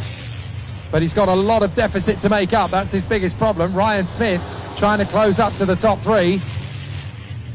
Taylor is actually doing a fair job considering that truck was battered and bruised in the first start, and finds himself in P5 running very smoothly in front of Stephen Powell and Richard Collett. But the top three remain the same. Stuart Oliver still leading the way, the Michael Schumacher of British Truck Racing, and then it is John Newell in second position, the new pretender, fourth in the standings coming into this weekend. He could leave it in the top three, but not if Dave Jenkins, showman, is going to have a say in the matter. And not if you watch Ryan Smith, the reigning champion, because he is closing that gap down. It's going to be four-way dice in a minute. So the four top men in this championship are the four top men in this race, not necessarily in that order either, and that makes it particularly exciting. Oliver, who is in the standings, Newell, who is fourth in the standings, Jenkins, who is third in the standings, and Smith, who is the championship leader. If ever you wanted the title fight to tighten up, it today. John Powell still leads Division 2 as they go over the line now. Then it's Jock Borthwick. That's the 92 truck that's being passed. Oh, final turn. Binty very nearly lost the truck altogether. It gets a little bit live sometimes, that Aerodyne. It's down the inside now at Hatchett's. So that is Craig Evans trying to go the long way round Binty. Binty slices it up the inside to hold it together. Will he get the throttle? Yes, he does. Whoa, big problems for Faulkner. Faulkner is losing bodywork from that truck almost every corner he goes around. So Faulkner is shedding parts around the course. Meanwhile, the leaders come through again. From Oliver Newell. A great race. And still they battle away. 5th place for Mark Taylor. Then 6th is the number 3 of Stephen Powell in front of Richard Collett and Simon Reed. And then it's P9 for the moment. John Powell still leading the way in front of Jock Borthwick. And, well, for the moment, of course, it is Garrett. Working the gap down the last time through, and now that gap has opened again. So, John doing all he needs to do in the Lantern recovery truck at the beginning, at the start of Division 2 as they go over the line. There's Borthwick, there's the Division 1 truck. We've lost somebody there, have we not? No, maybe not. Garrett's gone through, Bint's gone through, Evans has gone through. And, well, John Bowler, we know, out a couple of laps back. Where's Brett? There he is, still just cruising. Well, still got that 10-second penalty to Adam. This time, don't forget, so he'll drop behind Bint and Evans. And possibly... Well, no, he's not quite going to drop behind Brad Smith. Smith obviously had that... But a long way back from where they want to be. Third is not going to be where he's going to end up. It's going to be 5th at this. We have 5 minutes to go, and it's still very tense indeed between 4 drivers. Oliver, Newell, Jenkins and Smith having a terrific tussle. And as they go through the right-hander, up towards the left, Stuart Oliver continues to lead here in the British Truck Racing Championship. 2nd race of 5 here at Pembrey in Wales. And this is exactly what Stuart Oliver needed after failing to get the result. Before the end, they're going to clutch Brad Smith. So it depends on what game plan Brad's got. Is he going to move out of the way, or is he working with one of those lead 4? We're about to find out in the next lap or two. We've got 4.5 minutes left on the clock, so... Evans is... 4 laps, 5 laps. Craig Evans is up alongside Binty into turn 1 again. So these two are still side by side. Adam Bint still hanging on to what is going to become 3rd position at Hatchett's, because obviously the truck in front of them, Luke Garrett, has got that 10-second penalty to serve for jumping the start. Here we go. Stuart Oliver is catching up to the back of Brad Smith. This is where it's going to get interesting. Stuart Oliver's got to time it right. And of course, no blue flags in truck racing. The onus is on the race leader to get off the racing line and cut his way through the Division 2 traffic. So Brad Smith doesn't have to move out of the way. Stuart Oliver's going to cut through on the inside of Spitfires. No problems. Oh, nearly there as Brad Smith falls onto the grass. All in the front of John Newell, though, which is going to give the 69 truck a bit of a chance. So Dave Jenks, a bit of bodywork coming off of one of the trucks there. That looked like John Newell's. It's white bodywork that's come off. And John Newell's gone through. Where is Dave Jenks? There he is. He's through now. And Smithy goes through as well as they go down into Brooklands. I tell you what, John, the real winner in that was Ryan Smith. He managed to gain massively. Still these two are battling wheel to wheel. Bint versus Evans into turn 1. Still they are squabbling over what is going to become 3rd place when Luke Garrett's penalty. Oh, Luke Garrett barely moving. Luke Garrett's not moving. Something's gone wrong, and Bint and Evans are going to get past him anyway. Luke Garrett in trouble. Can it get any worse for Luke Garrett? Oh, Luke Garrett is crawling around out of turn 2. Big problems for the pole sitter. He's going to pull off the circuit, and that is no points again for Luke Garrett. Yeah, Luke Garrett's out of it. So the penalty comes to nothing. It doesn't make any difference whatsoever anyway. Stuart Oliver will go through, as will Newell, Jenkins and Smith. But I tell you what, going past Brad Smith, it was Ryan Smith who really picked up the pieces, because now he's closed right up on Dave Jenkins for 3rd. So those top 4 continue on their way. Taylor in 5th, then Powell, then Collett, then Simon Reed. But John Powell, look at the way he's checked out in the Division 2 lead from Jock Borthwick. He's just dropped him.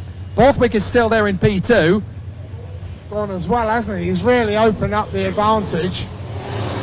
Binty and Evans again, side by side. Don't forget, that's where Garrett was in the middle of that little pack, so that's why the gaps are opening there. But they've got a slow-moving Division 1 in front. That's Faulkner. So they've got to be careful they don't trip over Faulkner. But again, Binty hangs on in front of Craig Evans. This duel for 3rd position isn't going to end between... on the look of it. Sounded like a bit of a misfire from Stuart Oliver as well. It didn't seem to be on song. It was popping definitely as it went down to the start-finish straight here. I think you're right, John. I don't think this is over for the victory. Never mind for second or third or fourth position as Jenkins gets a little bit loose out of Hatchett's. The leaders are going, Division 1 are going past Brad Smith's truck, but certainly Newell, Jenkins and Smith are a lot closer to each other than they used to be as Luke Garrett gets away from the sixth. Out the truck, Luke. Not looking over impressed by the body language. But this is really tight now, up between the top. Red lights, we got red lights. Red lights, red lights. Yeah, Now, I don't know that'll be why. for Is Garrett's that truck. because of Garrett's truck? That's got to be for Garrett's truck. They clearly feel it's in a dangerous position. The race is going to be stopped with... Okay, 56 seconds left on the clock. That'll be a declared result. So Stuart Oliver is going to take the victory then from John Newell ahead of Jenkins and Ryan Smith. So that is going to be declared with less than a minute remaining on the clock. There's no way they're going to restart that one. Stuart Oliver will be declared as the winner of race 2 in a thrilling fight for the victory. There you go, the red flag and the checkered flag on the home straight. They won't be allowed to overtake because they're under red flag conditions. The race is declared and Stuart Oliver will seal the victory in front of John Newell in second place, Dave Jenkins in third and Ryan Smith in fourth. The top 4 drivers in the championship in the top 4 places after an epic race. That was exactly what we wanted from the British Truck Racing Championship. But I assume the red flag has got the truck close to the edge of the racetrack. All that would have taken was one truck to get sideways, and that well, the officials for calling that at exactly the right moment. And safety, of course, has to come first. They're going to come round. It looks like they are, so they're not putting them straight back into Parc Fermé. I'll go and see if I can speak to the winners. Awesome, John. Thank you very much.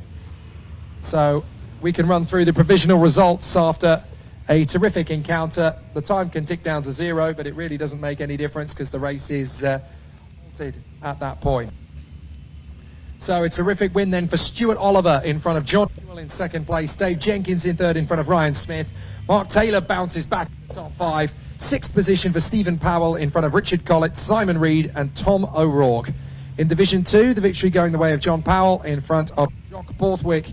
And then we had the number 92 coming through from Division 1. That, of course, is Simon Faulkner. Then we had Adam Bint, who comes through for third position in front of Craig Evans. And then we had the retirements from the race, Garrett, Smith and Bowler. So there we have it. A very exciting and thrilling race. But the trucks will come through, and obviously we'll be able to throw down shortly to our television crews. But we'll also speak to our top drivers with John Ward down there in the pit lane. But what a thrilling race that was. And we get 3 more of those tomorrow in the British Truck Racing Championship. They started a little bit haphazard and a little bit chaotic, but certainly the continuation of the race weekend in the British Truck Racing Championship, very, very indeed. Excellent stuff from the British Truck Racing Championship. Second race of 5. And 2 different race winners. Ryan Smith in race 1, Stuart Oliver in race 2. And I'm delighted to say there were 2 different winners in Division 2 across the 2 races as well, because it was a victory for Jock Borthwick in race 1 and then John Powell, I should say, sorry, in race 2. So excellent stuff then from the British Truck Racing Championship. They gave a plenty here on the circuit at Pembrey, as we always knew they were going to. And there's only 1 race to go in today's programme before we get our mammoth selection of races tomorrow. There will be 11 races total tomorrow, so you've got plenty to look forward to. But today's 5th and final race is going to come from the Carbonate Coupe Cup with Toyo tyres. And obviously our protagonists are going to have a word down there in Pit Road. So what a fantastic end to the second of our 5 races. It is a race that ends under red flag conditions, but for the right reason, and it doesn't change the outcome of the race. And I'm not sure the outcome would have changed that much anyway. So a solid and sensible decision there from the safety team here at Pembrey. And everybody obviously staying safe and sound. The Orange Army doing the right thing and looking after all of the contenders and spectators admirably there. Great work again from the Orange Army. Always right there when the issue against them. And an excellent end to a thriller of a race once again here at Pembrey. and the top 4 drivers fighting for the championship, with the top 4 drivers across the finish line and very close together. Even before the red flags came out, they were very close together, so we were entertained royally. No matter what the outcome was going to be, they were always going to give us an excellent showcase. Stuart Oliver, John Newell, Dave Jenkins and Ryan Smith fighting for the 2022 British Truck Racing Championship title. Doesn't get much better than that. You get 3, and then of course on the first weekend of November at Brands Hatch, you get the season finale as well. We're building to a bit of a crescendo here in the British Truck Racing. I'll see. I'll report back. Take a few minutes. I'll be back.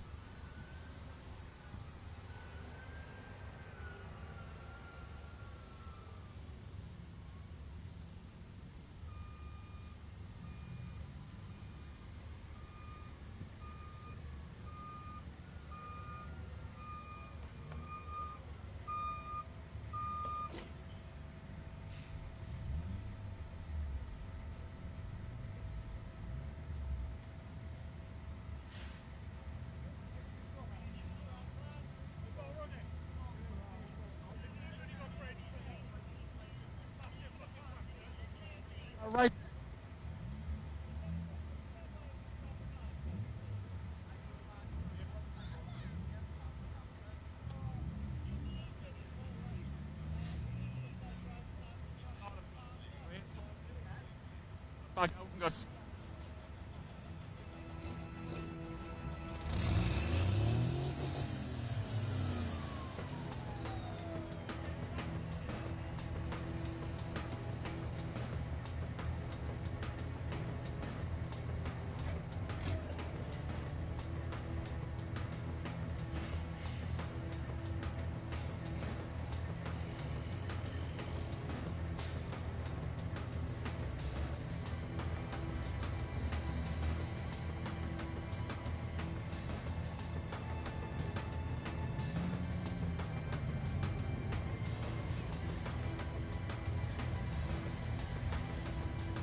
Wow, that was an interesting race. Plenty of contact there. This guy, he was the person who messed with my trophies and hats before I handed them out last race. So we're just waiting for the trucks to come back in. As you can see to your left, we've got John Powell taking first place in Division 2 in that last race, and of course we've got Stuart Oliver managing to make his first place position stick. It was a fantastic result for Stuart, especially having a very terrible start to the weekend with that back of grid start from the previous race. Let's move over quickly, as I believe we've got the tractor dragging someone in.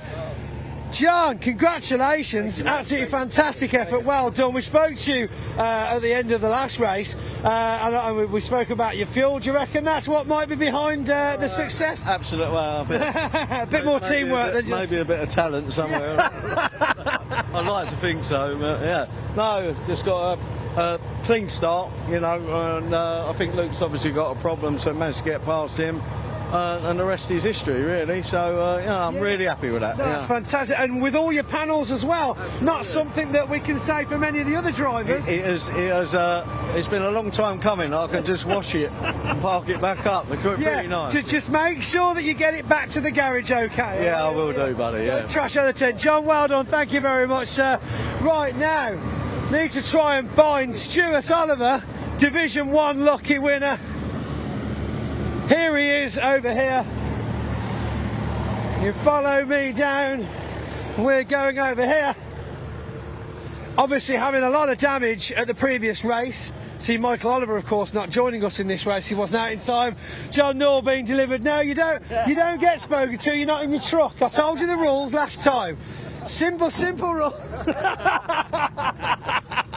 John Newell, of course, very happy with his result as well. That'll do. We are on television, sir. Sorry. Thank you, Stuart Oliver. Well done, Stuart Oliver. I got my little Welsh flags up here. We're sporting the dragon. So, how did that go for you? 110% better than the race before. Certainly. But no, that was good. I knew I had the legs off the start because obviously I had a good start in the first race before the red flag. So I just had to get round turn one clean and just pull a gap and just get fastest lap on the board and then just settle down to a rhythm. Yeah, I mean, we saw nearer the second half of the race, you were obviously coming up to the back of Brad Smith, who unfortunately got spun off on the first corner. What I've got to say, I suppose, for Brad Smith was brilliant sportsmanship, getting his truck back on the track, so of course the rest of you guys could carry on the race. That's right, yeah. I did sort of cut him off a little bit. I'll have to go and have a word with him in a bit later. But I dived up his inside and the trouble is, once you sort of commit, you've got to go. You cannot hesitate, and knowing that the boys were behind us, I didn't want to lose any time, No, well, John Newell certainly gave him a gentle love tap from behind to say, yeah, I'm coming through as well, mate, All right. Well, I cannot believe that. I just can't. Wouldn't do that. Contact in truck racing. Div 1 bumping into each other. That's unbelievable. Never heard of such a thing. Well, I'm glad you finished in one piece. Congratulations on your first place. Whilst we've got you, actually, obviously I know you've got to be careful how you opinionate these things, but what would be your kind of review of what happened at Snetterton? Really, obviously the decisions have been made by BARC. It's kind of out of the driver's hands, really. You'd like it changed. It would have been better to see it different, perhaps. Yeah, the thing that I stick in my head is, we had a red flag called at we didn't have a red flag called at Donington in an incident where two trucks were in the barrier right in front and the race continued. Snetterton, clear, nice, sunny day. Truck was over to the side. Maybe called it a bit early, but hey ho, it's not an easy job being in race control. So they're looking at all different aspects, and this, that, and the other. It was just a shame. What more can I say? Well, yeah. We're all here to win races, and we're all here to be fair and sporting, and maybe that was sort of pushing the boundaries of being sporting, but it is what it is. It's we'll move on. I suppose, like you say, when the decision's made, very much like your overtake of Brad Smith, when you've committed, you've got to carry on. Absolutely, yeah. When you're in there, it's 5.5 tons and you're on the power.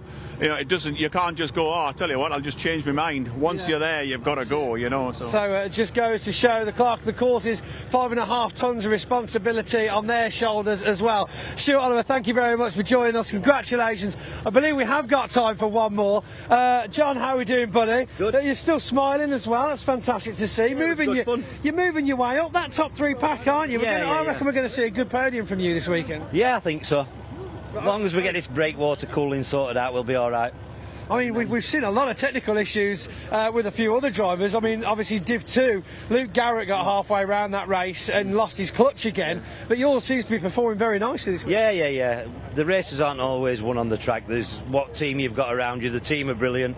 They get everything ready before we come out to race, so we don't have many problems. Yeah, and as well, you look like such a unified team. The force moving forward, getting the truck ready on time. It's always immaculate. I've got to say that. It's certainly a fan favourite. Your MAN. It looks pristine all the time. Yeah. We try to give everything we've got. The lads back at the workshop, the sponsors, the family, everything. You can't do it without any of them. It's brilliant. Well, it's glad to see it's paying off. John Newell, thank you very much. To get you some silverware sorted out. Right then, that's all we've got time for down here in the truck paddock. I'm going to hand over to Ewan now, who took some time to speak to the Coupe's leading champion.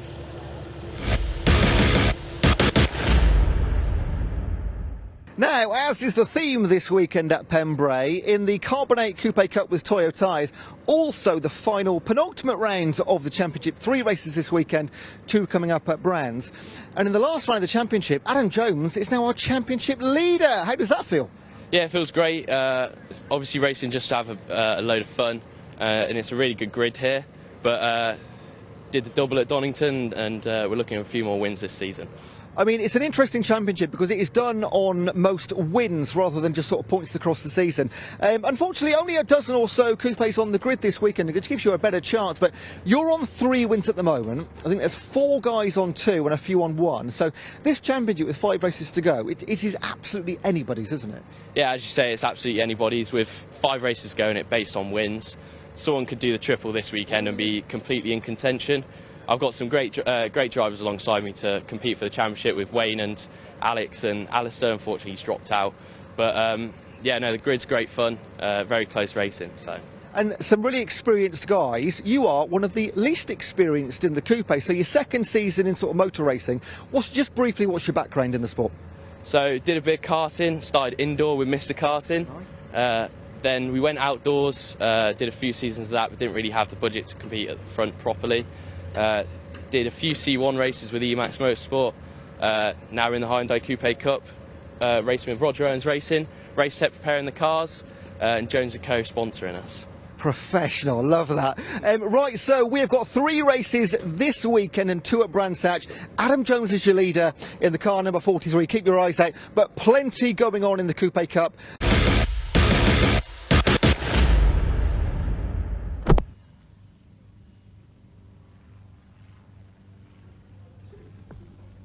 So there's quite a few battles to come tomorrow then. Excellent. That's what we wanted.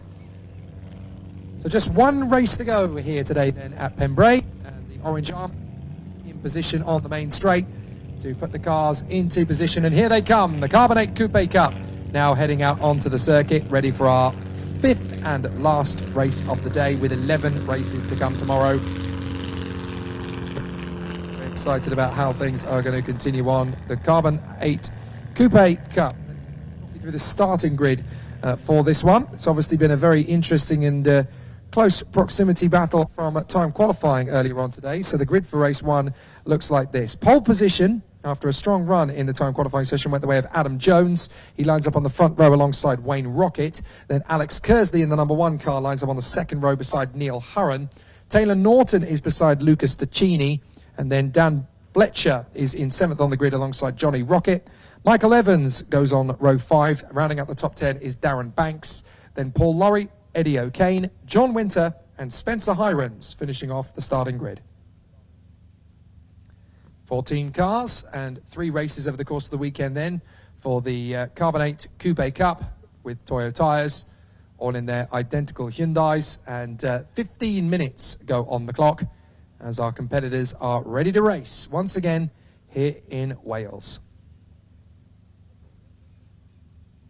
So the engine revs will rise, they'll go around on their formation lap again, and this will be the final race of the day here at the British Automobile Racing Club's Pembrey race meeting. The green flag at the back of the field, so obviously it's not going to be too long before the boards go up. There'll be the 1 minute board, followed closely by the 30-second board. There's the 1 minute board. Now wait for it, this is going to be the fastest 30 seconds you've ever seen in your life, as the 1 minute board is displayed to the drivers there on the grid. Wait for it. There you go. 30 seconds. I'm not sure I'd find a 9-letter word that quickly if I was on countdown. I think that was a little bit less than 30 seconds, but the 30-second board does indeed go up. And with 30 seconds to go, can I make a 9-letter word on countdown? No, I can't, because there's the green flag. There it is, ready to go around. And there you go. In motorsport, 30 seconds isn't quite as quick as you think it is. It's a lot quicker. So the drivers go around then on the warm-up lap here at Pembrey. And we're going to go race. This one, pole position for Adam Jones, Wayne Rocket alongside on the front row. Row 2 is Alex Kersley, the number 1, alongside Neil Hurren. Then it's Taylor Norton, the treble 1, along the Genie in the 20 car. 75 is Dan Fletcher in 7th from Johnny Rocket in the 19. Michael Evans in the 5 and Darren Banks in the 27, round out the top 10. 3 in the 51, Eddie O'Kane in the 9, John Winter in the 3.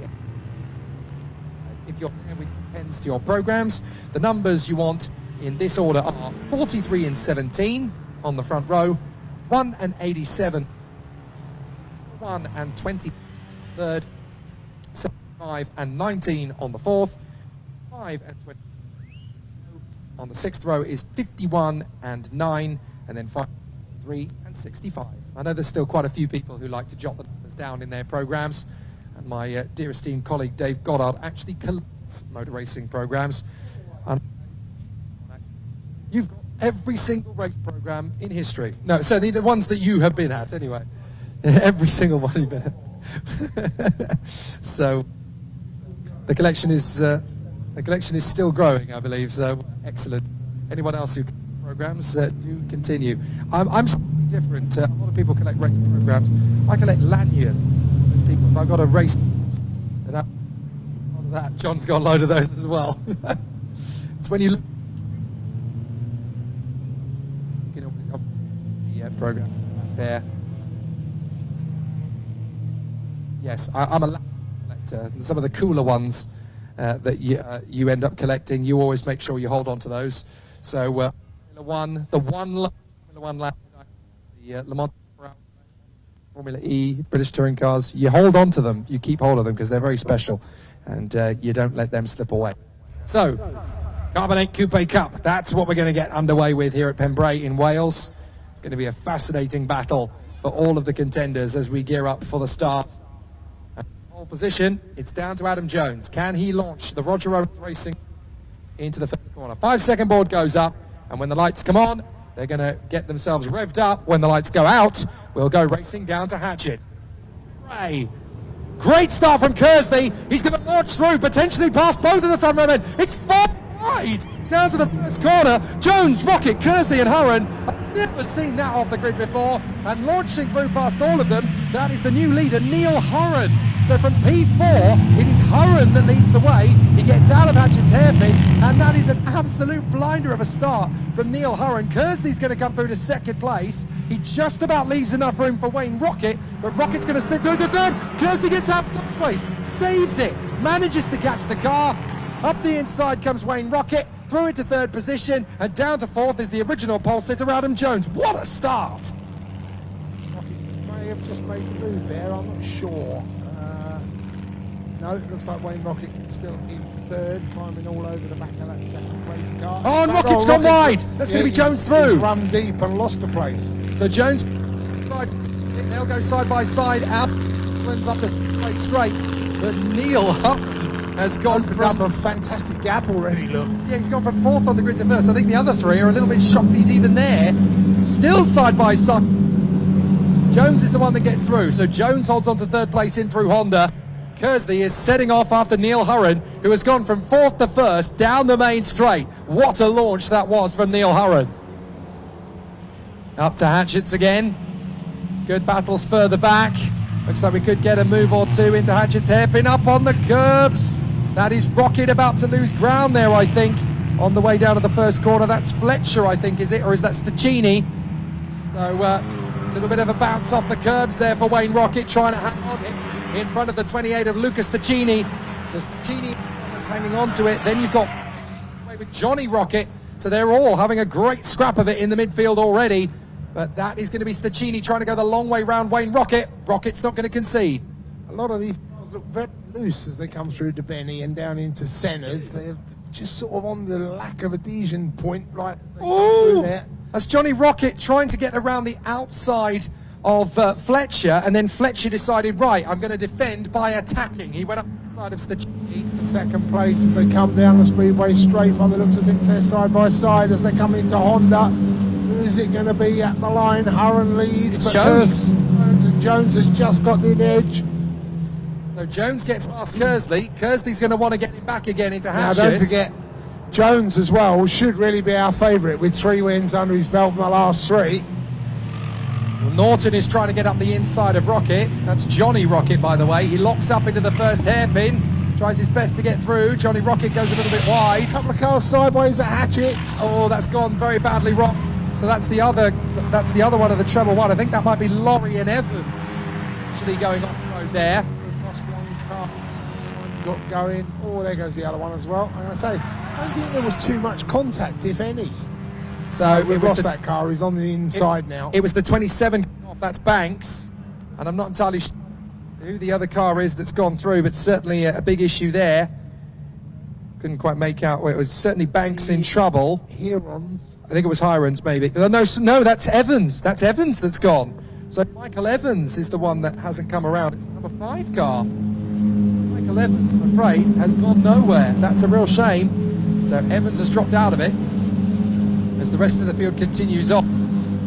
And down to the first hairpin. He's fortunately off the racing line. Meanwhile, look at this swap of a second place. Kersley is going to lose it out to Jones if he's not careful. Wayne Rocket is right in behind as well, trying to get the move down to the inside of the hatchets. Jones is going to commit on the inside of Kersley. He'll get the move. Jones is through. Kersley trying to stay back on with him. And there's a battle going on further back as Stachini is battling away with Fletcher for 4th position. So those 5th position, sorry. So those two are having a great little scrap.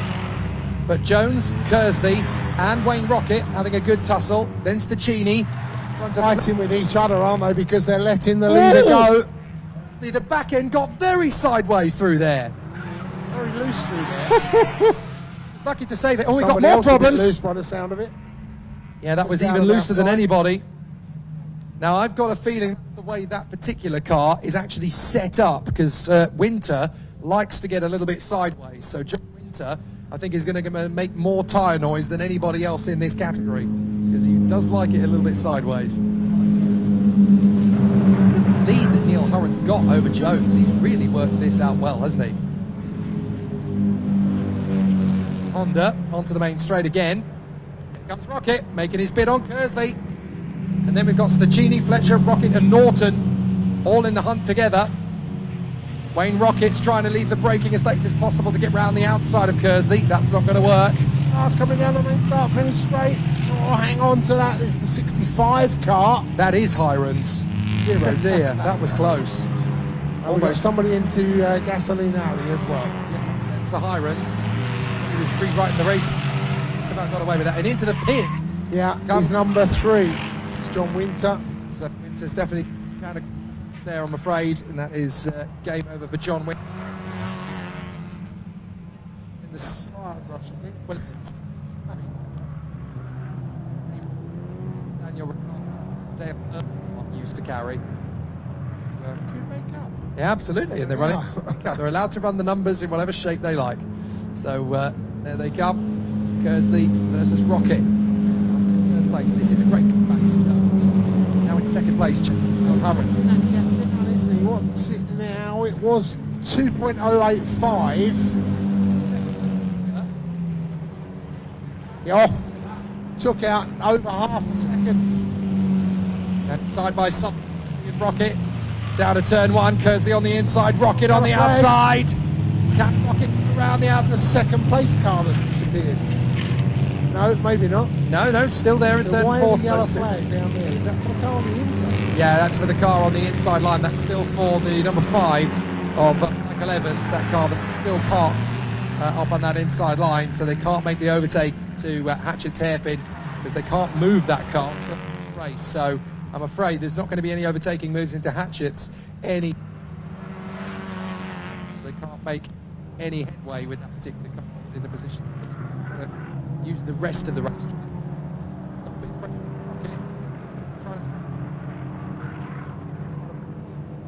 As they go down the speedway straight up to Carter's, he's got an opportunity here, and he needs to make the overtake. The flags are still out. Rocket's put in the fastest lap as well at 1:11.4, so he's still very much on it, and almost off it then as he came out of Honda, because the back end tip moving down the outside. Now can he cut back up the inside and get the shot? He's going to try. It's not quite close enough. Well, the yellow flags have gone from Hatchett's, and look how... I think that's the whole field have seen, and they know of that. So should anything else happen, they can upgrade it again. So that's probably the reason behind that. Good marshalling. Well, Jones is all over the back of Hurren, and straight on the road, tucked behind Kersley, third position, as he just overshot round the outside, was trying to get a better run. Look at Jones, he's closing in. That massive gap has now gone. This lap or the next lap, he will be challenging for that number 1 position. As they come down past us, down towards Hatchett's. Yeah, it's a matter of when rather than if, isn't it, as they come up towards Honda through Carter's. Up towards the right-hander of Honda, just get it. Jones is going to get a fast. This is going to be a sitting target moment for Neil Hurren. Down to the first corner, Adam Jones is going to be all over him like a lead balloon. Up to the first hairpin. Don't puff up the brakes, just get them nice and neatly lined up. This is well held for the moment by Neil Hurren, but Jones is giving him plenty of pressure. Norton is putting pressure on Johnny Rocket a little further back as well. But certainly Neil Hurren under more pressure than he has ever been in this position.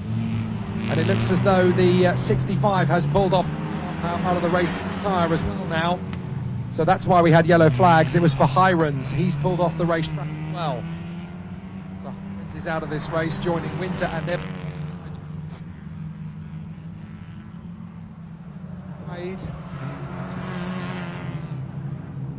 Kersley's got big pressure from Rocket again. He has indeed.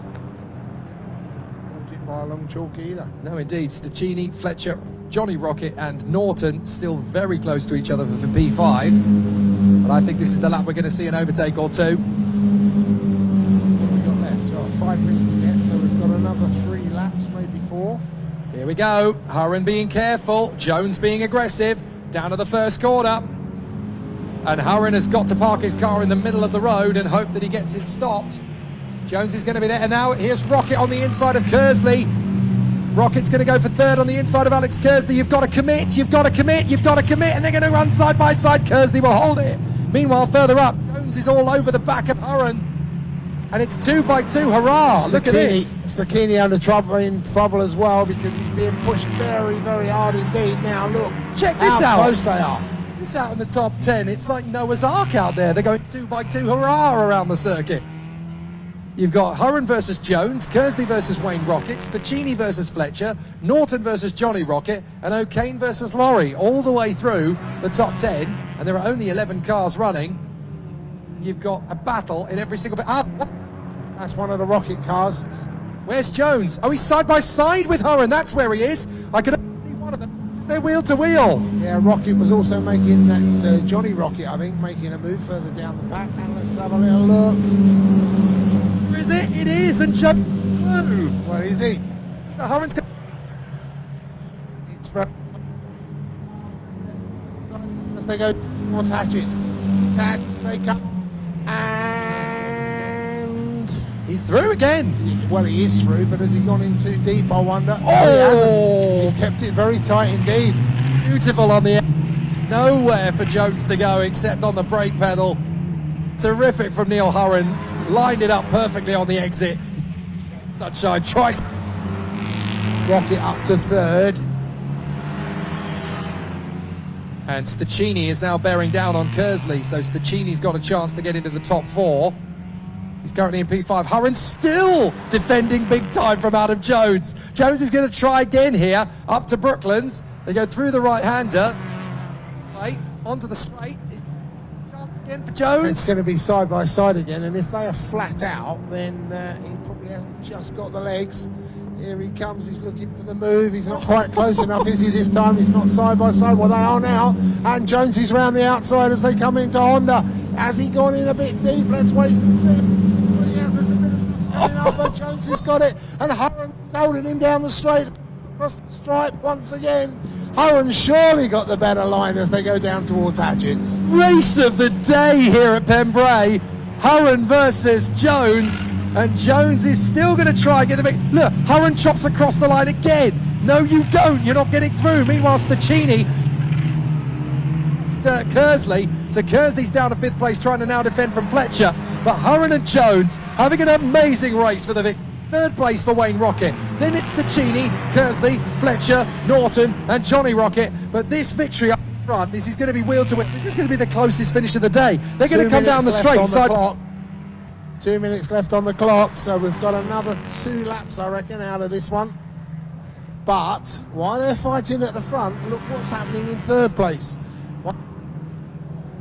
That gap down.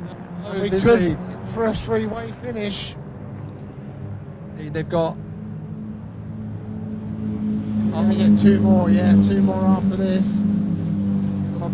This time, Wayne Rocket is just watching them duel. Go on then, duel. Oh, that's a problem. There's a problem. problem. Pulling wide. No, he's got... Hasn't he on the back? No, I think it was just a bit... cautious through Honda. Jones has got him.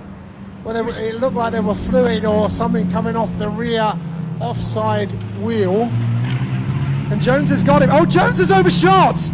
Now can Owen get him back? He has managed to try and close again. Oh, this isn't over yet. Surely that couldn't have been a damp patch that Hurren. I think Hurren was just a little bit too cautious through Honda. He expected Jones to still be there around the outside, and he wasn't. So now Hurren's got to throw everything back at him. Wayne Rocket can smell the bait as well now, can't he? He can see what's going on in front of him. What's happened to Fletcher? Fletcher has suddenly dropped all the way down. So Fletcher has found himself down in 10th position. Fletcher's had an off somewhere by the look of it. And he's now there just in front of Baker. Sorry, they're in front of Banks, I should say. So Fletcher's had a big problem. Come back towards us, 40 seconds on the clock. I'm afraid I didn't take my position. In this time. Yep. And here comes Wayne Rocky. He's going to try and make it before the end. Jones, I think, has got this just about nip and tuck, but Neil has given up just in case there's a lock-up. And Wayne Rocket hasn't given up. Side Norton down to the first corner. So Norton trying to go the long way round on Stachini. Watch for Kersley. Kersley might be able to snick up the inside of both drivers. And Johnny Rocket's still there for good measure as well. Stachini holds on. Norton, Johnny Rocket, very close indeed. Great racing in the Coupe Cup.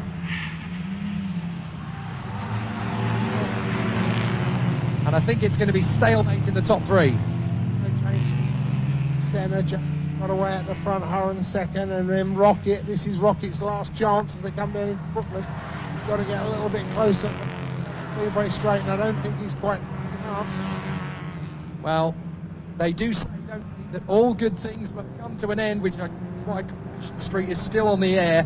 However, these guys are going to come for him. Checkered flag is being ready. This is it. This is an amazing end to a cracking race. What a way to end our Saturday at Pembrey. Checkered flag is out. Victory for Joe in front of Neil Hurren and Wayne Rocket. What a great race that was. It's not over in this battle now for 4th, 5th and 6th. Here they come out of Honda. Down towards us. Stachini under pressure from Norton. Stachini just hangs on in front of Norton. That was good. That was very, very good. Stachini, Norton, Kersley and Johnny Rocket over the line. 4th through to 7th. 8th for O'Kane. The 51 coming through in 9th place. That's Laurie in front of Fletcher and Banks. Now that was a motor race. That was a very good motor race indeed. Carbonate Coupe Cup really did deliver when we asked it to. Adam Jones taking the victory in front of Neil Hurren and Wayne Rocket. A terrific battle all the way to the line. Lucas Stachini coming home in 4th position in front. The Northern. Johnny place of Eddie O'Kane after starting down in 12th. Good recovery there. 9th position for the 51 car of Paul Laurie. And then the last two cars home. 10th position going the way of Dan Fletcher. And then at the back it was Darren Banks. Unfortunately, retirements for John Winter, for Spencer Hirons, and for Michael Evans as well. But what a race they gave us all the way to the finish there. Excellent stuff on the Pembrey National Circuit. And that was mega from the Carbonate Coupe Cup. They clearly saw the trucks, the Saloons and the MG Owners Club and thought, hold on a minute, we can do better than that. And they certainly gave us a real thriller of a race to finish off Saturday afternoon. Terrific stuff. That really was monstrous motorsport. So a terrific end and a massive thank you while we get the chance to the Orange Army. They have been absolutely amazing here at Pembrey today, and no doubt they'll do exactly the same brilliant job tomorrow as well. We'll get to throw down to the live stream interviewers, I'm sure, at the end of a very exciting race. Even if we don't, we'll certainly hear from the Coupe Cup tomorrow.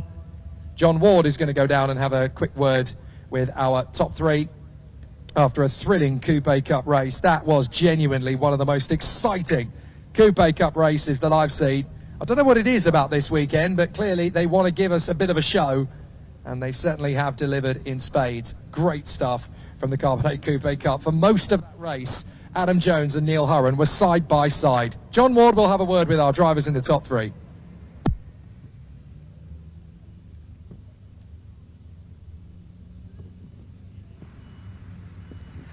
Wow, what a sensational way to end the day. The Carbonate Hyundai Coupes leaving it right to the death to find out your winner. Adam Jones extending his lead now, 4 wins with just 4 races left in that championship. 2 of those are tomorrow. Also tomorrow, everything you've seen today, plus the Welsh Saloon Car Championships will be streaming live from 9:40, so don't go too far. But from Pembrey and the South Wales coast, enjoy your evening. We'll see you tomorrow.